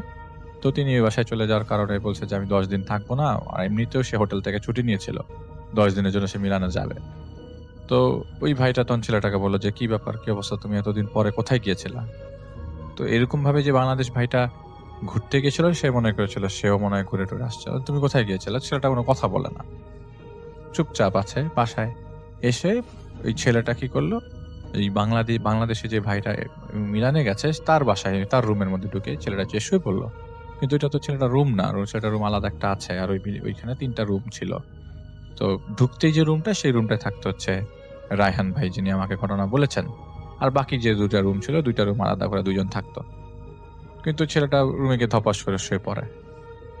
সকালবেলা আসে এরকম ধপাস করে শুয়ে পড়ে, দুপুর যায়, সন্ধ্যা যায়, ওই রুম থেকে কেউ বের হয় না। তিনি নক করে, রুম থেকে তো কেউ কারো কোনো শব্দ নাই, কারো কোনো কোনো কোনো কোনো কোনো শব্দই নাই ভিতর থেকে। তো রাত 9টার দিকে সে দরজা নক করে, চেষ্টা করে, এবং একটা অল্টারনেটিভ চাবি ছিল, সেটা দিয়ে দরজা খুলে দেখে ঘরের ভিতর কেউ নাই। ওই রুমটা এমন যে ওই রুমে একটা জানালা আছে, কিন্তু জানালাটা খোলা যায় না। ওই জানালাটা মানে খোলা সম্ভব না, একটা ফিক্সড গ্লাস ওয়ালা একটা জানালা। এবং ওই রুমে কিন্তু অ্যাটাচ বাথরুমও নাই। কিন্তু এর মধ্যে সে ড্রয়িং রুমে ছিল, সে সজাগই ছিল, সে বাসায় ছিল, কিন্তু ওই রুম থেকে কাউকে বেরোতে দেখেনি। পরে প্রায় 10-12 দিন পরে যখন ওই ভাই আসলো, তখন ভাইকে বললো, ভাই আমি না এরকম দরজা খুলে দিয়েছি, নিফাক যে ছিল ও আসছে, এসে আপনার ঘরে ঢুকলো, এরপর থেকে আর ও আপনার রুমে ঢুকার পরে আমি আর পেলাম না, মানে আমি এখন কাকে বলবো, কে আমার কথাটা বিশ্বাস করবে? ওই বাংলাদেশি ভাইটা বললে যে তুমি কি আসলেই দেখেছো নিফাককে? বলে হ্যাঁ ভাই, আসলেই দেখেছি। আমি দেখেছি যে ও রুমে গেল, রুমে যাওয়ার পর দরজাটা লাগাই দিল, দরজাটা লাগাইও নাই, আমি দরজাটা লাগাই দিচ্ছি, দেখলাম যে ও বিছানায় শুইছে, আমি লাগাই দিছি দরজাটা। যাই হোক, যেহেতু আপনার রুমে ঢুকছে, তো আমি প্রথমে বলতে চাইছিলাম যে আপনি আপনার রুমে কেন, কিন্তু আমি পরে আর জিজ্ঞেস করিনি। তো ও পরে শুয়ে পড়ে, তো আমি দরজাটা ভিড়িয়েছিল, আমি লাগিয়ে দিই। সারাদিন যাই, রুম থেকে কেউ বেরো না। পরে রাত্রেবেলা আমি 9টার দিকে দরজা খুলে দেখি যে ভিতর থেকে লক ছিল। পরে আমি নক করি, কেউ খুলে না, কিন্তু দেখি যে ভিতর থেকে লক। দরজা খুলে, আমি অল্টারনেটিভ চাবি ছিল, দরজা খুলে দেখি যে ভিতরে কেউ নাই। এখন এটার ব্যাখ্যা কি? তো তারা একটা দোটানার মধ্যে পড়ে। তো প্রায় মাস 2 পরে হঠাৎ করে একটা ফোন আসে, আর ওই বাংলাদেশি ভাইটার সাথে নিফাকের পরিচয় ছিল। তিনি আগে পরে আসেন এই ফ্ল্যাটে, মানে রায়হান ভাই পরে আসেন। তো সে হঠাৎ করে ফোন আসে, হাসপাতাল থেকে ফোন আসে যে আপনাদের সাথে কি এরকম নামে কেউ থাকতো নাকি? পুলিশ আসে বাসায় এবং বলে যে আপনাদের সাথে এরকম কেউ থাকলো কিনা। মানে পুলিশ যেদিন নক করে সেদিন তারা মনে করেছিল যে পুলিশ আসছে, আবার নিফাক কোনো ঝামেলা করলো কিনা, কারণ তাদের দ্বারা তো কোনো ঝামেলা হয় নাই, নিফাক কোনো ঝামেলা করলো কিনা। তো পুলিশ হঠাৎ করে আসলো কেন? তো বলেছে যে আপনাদের আমার সাথে একটু থানায় আসতে হবে, একটু ঝামেলা হয়েছে, আপনি আসেন। তো তারা 2জন মিলে একসাথে থানায় যায়। বলে যে আপনি কি লোকটাকে চেনেন? ছবি দেখায় থানাতে যাওয়ার পরে, বলে যে হ্যাঁ চিনি, ও তো আমাদের রুমমেট ছিল। বলে আসেন আমার সাথে। পরে ওই পুলিশের সাথেই তারা জানে হাসপাতালে, যাওয়ার পরে মর্গের রুম থেকে ওর ডেড বডি দেখানো হয়। তারা সবাই ধপাস করে বসে পড়ে, এ কি, কোথার থেকে, কিভাবে কি হলো? বলে যে না, এটা অ্যাক্সিডেন্ট হয়েছিল, রোড অ্যাক্সিডেন্টে ছেলেটা মারা যায়, কিন্তু এই ছেলেটা আসলে ক্লেম করার মতো কোনো কেউ পাচ্ছি না, এবং ওর কাছ থেকে শুধুমাত্র আইডিটা পেয়েছি, অ্যাড্রেসটা এখানে ছিল, এটার এই বাসার অ্যাড্রেস দেওয়া ছিল। তো অনেকদিন যাবত আমরা আসছি, কিন্তু আপনাদের কাউকে পাই নাই। সো আজকে পেলাম, তো আপনাদেরকে জানালাম যে ইনি তো নেই, এখন লাশ রিসিভ করতে হবে, ওর আত্মীয়স্বজন ইনফর্ম করতে হবে, এরকম কোনো ওয়ে আছে কিনা। তখন ওই বাংলাদেশি ভাইটা নিফাকের আত্মীয়স্বজন যারা ওমানে আছে তাদের সাথে কন্ট্যাক্ট করে বিষয়টা জানায়, এবং প্রায় 7 থেকে 8 দিন লাগে সব মিলে তার ডেড বডিটা কফিনে করে পরে পাঠানোর জন্য। এবং নিফাকের কোনো পরিচিত কেউ ছিল না, তো তাদেরই সব প্রসেস করে ওমানে পাঠাতে হয়েছিল ডেড বডিটা। তো যাই হোক, এটাতে প্রসেস করে ইতালি গভর্নমেন্ট হেল্প করে তাদেরকে। তো এইটা একটা ঘটনা ছিল। তো উনি রায়হান ভাই বলেছেন চাক্ষুষ আমি দেখেছি, ও আমার সামনে দিয়ে রুমে গেল, কিছু বললো না, রুমে যে শুয়ে পড়লো, এবং সে রুমে যে ওই বাংলাদেশি ভাইটার রুমে যে শুয়ে পড়েছে, তো আমি দেখেছি স্পষ্ট দেখেছি। আমি পরে দরজাটা ভিড়িয়ে দিই, কিন্তু ভিতর থেকে লক হয়ে গেছে রুমটা। এটা আমি বুঝি নাই যে ওই ভিতর থেকে টিপ মারা ছিল লকটা। তো যাই হোক, সামহাও আমার চোখের ভুল এটা হতে পারে না। রায়হান ভাই বলেছে যে আমার চোখের ভুল না, এটা একদমই সত্যিকারের ঘটনা, যেটা আমি সামনাসামনি দেখেছি। আসসালামু আলাইকুম রাসেল ভাই, আশা করছি আপনি ভালো আছেন। রাসেল ভাই, আমি শাকিল আহমেদ, লালমনিরহাট জেলার একটি প্রত্যন্ত গ্রাম থেকে আপনাকে ঘটনা পাঠাচ্ছি। রাসেল ভাই, আজকে আমি যেই ঘটনাটি আপনার সঙ্গে শেয়ার করতে যাচ্ছি সেটি আমাদের গ্রামের বহু বছর পুরনো একটি ঘটনা। এই ঘটনাটি এতটাই ভয়ানক ছিল যে আজও গ্রামের বয়স্ক মানুষরা রাত্রের বেলায় সেই জায়গার নামটা পর্যন্ত উচ্চারণ করতে দ্বিধাদ্বন্দ্বে পড়ে যায়। যাই হোক, সরাসরি ঘটনায় চলে যাচ্ছি। ঘটনাটা আজ থেকে প্রায় 25 বছর আগের একটা ঘটনা। আমাদের গ্রামের পশ্চিম পাশে ছিল একটা বিশাল বড় ফাঁকা মাঠ। এত বড় ফাঁকা মাঠ যেটা প্রায় 25 থেকে 30 বিঘা জমির মতো আর কি ফাঁকা মাঠ। তো এই মাঠটার মাঝখানে অদ্ভুতভাবে দাঁড়িয়ে ছিল একটা তাল গাছ। গাছটা একদমই সাধারণ নয়, লোকমুখে প্রচলিত ছিল গাছটার বয়স প্রায় 100 বছরেরও বেশি। আর এই গাছটা আসলে কিভাবে এখানে কে লাগিয়েছে বা কিভাবে বড় হলো এটা কেউ জানে না। আমার বাবাও জানে না, আমার বাবার বাবাও জানে না, তার বাবাও এটার আসল রহস্য বা কখন থেকে এটা জন্মেছে বা কখন এটা হয়েছে এটা কেউ দেখেনি। শুধু সবাই এতটুকুই বলে যে জন্মের পর থেকে আমি এই গাছটা দেখে এসেছি। আর গাছটা ছিল অস্বাভাবিকভাবে লম্বা, চারপাশে আর কোনো গাছগাছালি একদমই ছিল না। দূর থেকে তাকালেই শুধু ওই তাল গাছটাকেই দেখা যেত, আর অন্য কোনো কিছুই দেখা যেত না। আর গাছটিকে নিয়ে অনেক ধরনের ভৌতিক ঘটনা বেশ প্রচলিত ছিল আমাদের গ্রামে। বলা হতো রাত 12টার পর ওই তাল গাছের মাথায় আগুনের মতো জ্বলে ওঠে। কখনো কখনো গাছের নিচে সাদা কাপড় পরা কাউকে দাঁড়িয়ে থাকতে দেখা যায়। আবার মাঝে মাঝে নাকি অনেকেই দেখে এই তাল গাছের নিচে সাদা কাপড় পরা অনেকগুলো মানুষ বসে নাকি মিটিং করছে। আবার কেউ কেউ দাবি করে গভীর রাতে গাছের দিক থেকে মানুষের কান্নার শব্দ ভেসে আসে। কিন্তু এই গ্রামের একটা তরুণ সমাজ ছিল যারা কিনা এসবে একদমই বিশ্বাস করতো না। তাদের মধ্যে অন্যতম একজন সাহসী ছিল নাসিরউদ্দিন মোল্লা। সে সবসময় বলতো, আরে চাচা, এসব ভূতটুত কিছু হয় না, এসব মানুষের বানানো গল্প। আর এই মাঝখানে একটা তাল গাছ হয়েছে, তো কি হয়েছে, থাকতে পারে না, হয়তো এটাকে কেউ নষ্ট করেনি, এজন্য এটা থেকে গেছে। তো কিন্তু এলাকার যারা বৃদ্ধ আছে তারা বলে, বাবা তোমরা নতুন মানুষ, তোমরা এসব কিছুতে বিশ্বাস করবে না, আমরা এটা জানি, কিন্তু এই গাছের কোনো মূল নক্ষত্র নেই। যাই হোক, এক বর্ষার পরে গ্রামের ইউনিয়ন পরিষদ থেকে সিদ্ধান্ত নেওয়া হয় মাঠের মাঝখান দিয়ে নতুন করে একটা রাস্তা করা হবে। কারণ এই মাঠের মাঝখান দিয়ে যদি রাস্তা করা হয় তাহলে খুব সহজেই অনেকগুলো মানুষ অনেকটা সময় বাঁচিয়ে তাদের গন্তব্যস্থানে যাইতে পারবে। কিন্তু সমস্যা হলো রাস্তার মাঝখানেই দাঁড়িয়ে আছে সেই বড় তাল গাছটা। অনেকেই আপত্তি জানায় যে এই তাল গাছটা কেটে ফেলানো হবে, এই তাল গাছটা রেখে কোনো লাভ নাই, তাল গাছটা আমরা কেটে ফেলি। কিন্তু বয়স্ক লোকেরা বলে, গাছটা কাটিস না রে, গাছটা কাটিস না, এই গাছটা কাটলে তোদের বিপদ হবে। কিন্তু কারো আর কোনো কথা শোনা হয় না। অবশেষে সবার পরামর্শ নিয়ে নবীন প্রবীণ সবাইগুলো মিলে এক সকালে কয়েকজন শ্রমিক এসে এই বট গাছটা কাটতে শুরু করে। প্রথম অবস্থায় সব কিছুই স্বাভাবিক ছিল, কিন্তু প্রথম কুড়াল মারার পরেই শুরু হয় অদ্ভুত রকমের একটা ঘটনা।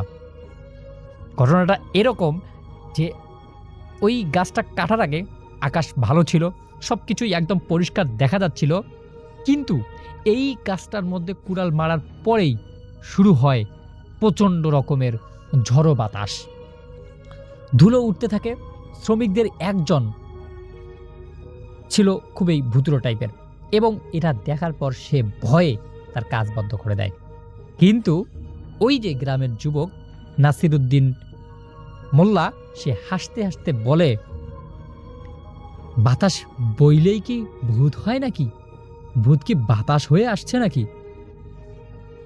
কোনো বিরতি হবে না, এই গাছ আজকে কাটানো হবে, এই গাছটাকে আমরা আজকে কাটবই। এরপর প্রায় 3 ঘন্টা সেই গাছটাকে কাটা হয়।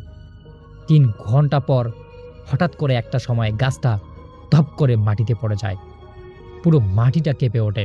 আর ঠিক তখনই আশেপাশে থাকা কয়েকজন দাবি করে গাছটা পড়ার মুহূর্তে তারা একটা বিকট রকমের চিৎকার আর আকাশ থেকে এক ধরনের বিজলি দেখতে পেয়েছিল, যেন কেউ প্রচণ্ড আর্তনাতে কান্না করছে।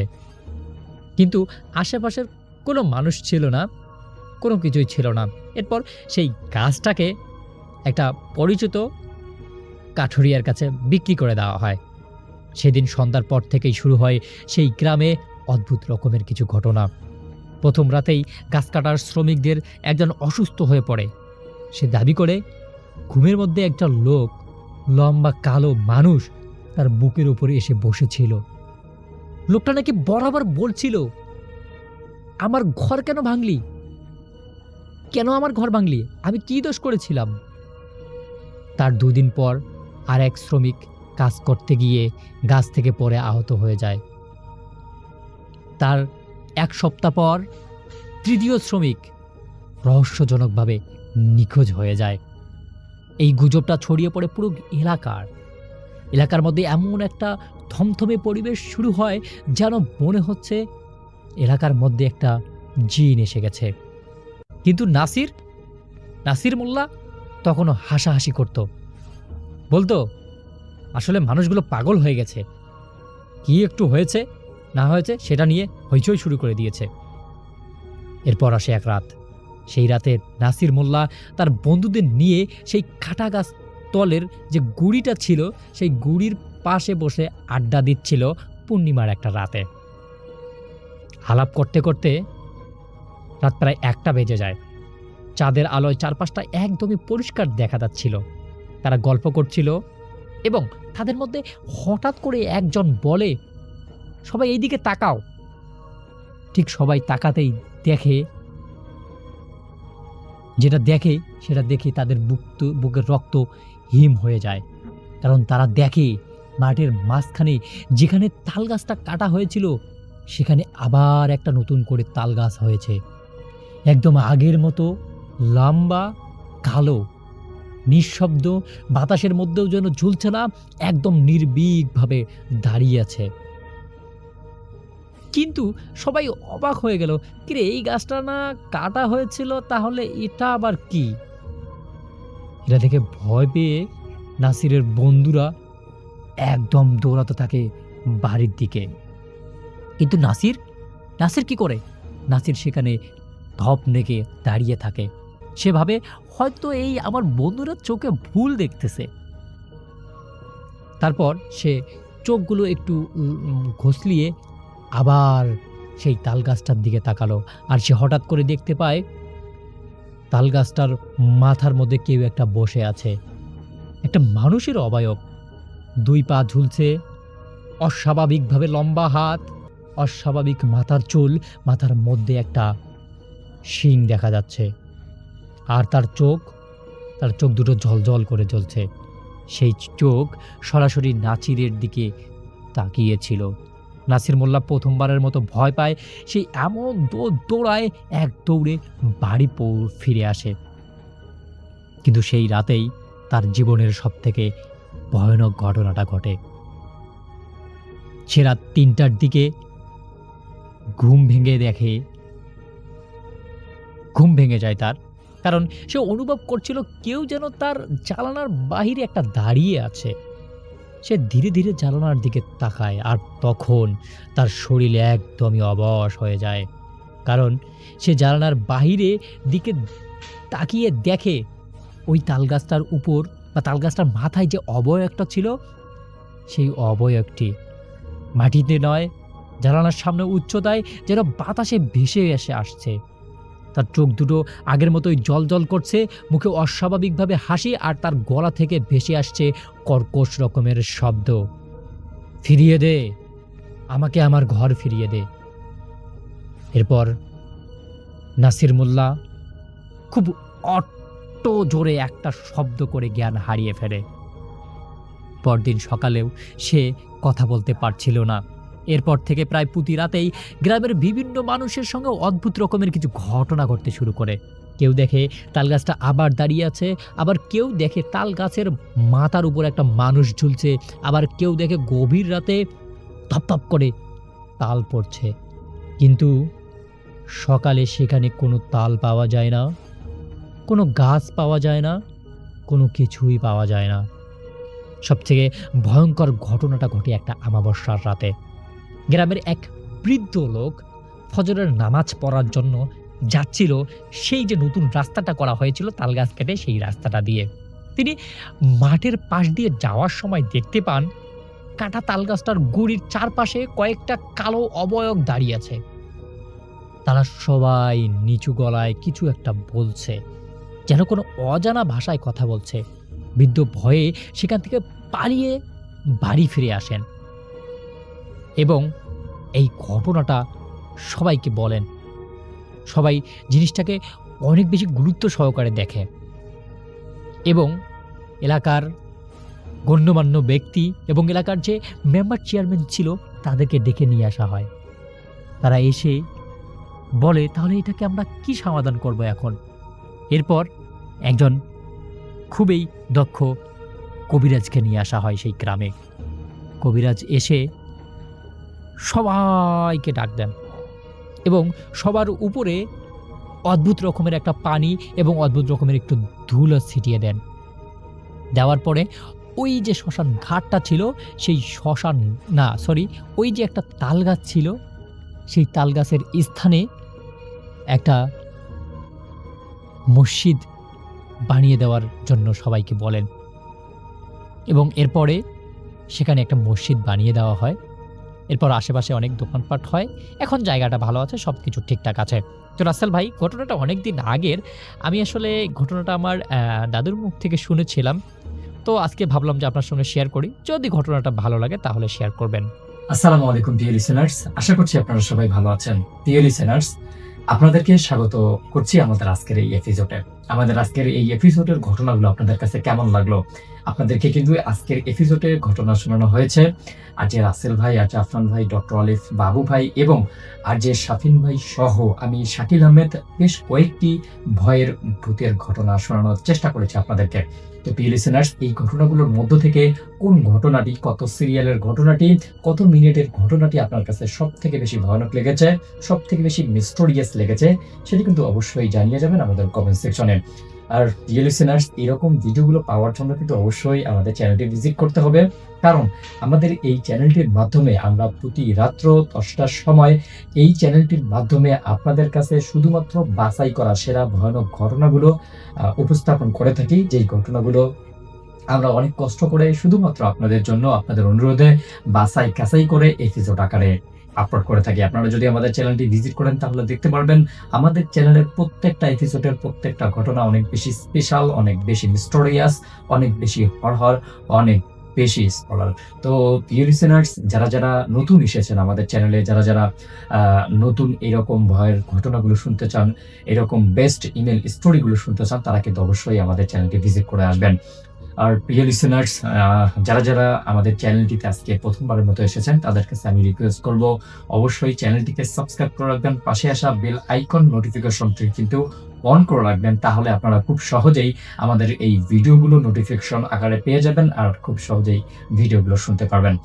তো প্রিয় লিসেনার্স, আজকের মতো আপনাদের কাছ থেকে বিদায় নেব, কিন্তু ভিডিওটি শেষ করার আগে ছোট্ট করে একটা অনুরোধ থাকবে। এখন পর্যন্ত যারা আমাদের ভিডিওটি দেখতেছেন কিন্তু চ্যানেলটিকে সাবস্ক্রাইব করে রাখেননি, আপনাদের কাছে আমি উদারত আহ্বান জানাবো, অবশ্যই চ্যানেলটিকে সাবস্ক্রাইব করবেন, পাশে আসা বেল আইকনটি অন করে রাখবেন। এবং আজকের ভিডিওটি আপনাদের কাছে কেমন লাগলো, আজকের ভিডিওর ঘটনাগুলো কেমন ছিল, সেটিও কিন্তু জানাতে পারেন আমাদের ভিডিও কমেন্ট সেকশনে। আর ভিডিওটিতে একটি লাইক করবেন, একটি কমেন্ট করবেন এবং অবশ্যই এই ভিডিওগুলো আপনাদের যে বন্ধুরা হরহর ঘটনাগুলো পছন্দ করে, ভয়ের ঘটনাগুলো পছন্দ করে, তাদের কাছে শেয়ার করবেন। তাহলে তারাও খুব সহজে আমাদের ভিডিওগুলো পেয়ে যাবে।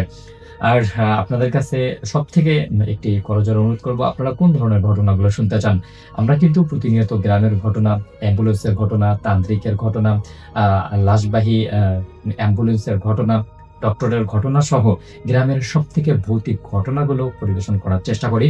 তো আপনাদের কাছে রিকোয়েস্ট থাকবে, আপনারা যারা যারা স্পেশাল কোনো ঘটনা যদি শুনতে চান, সেটি অবশ্যই আমাদের কাছে জানিয়ে যাবেন। আমরা সেই অনুযায়ী আপনাদেরকে ঘটনা দেওয়ার চেষ্টা করব।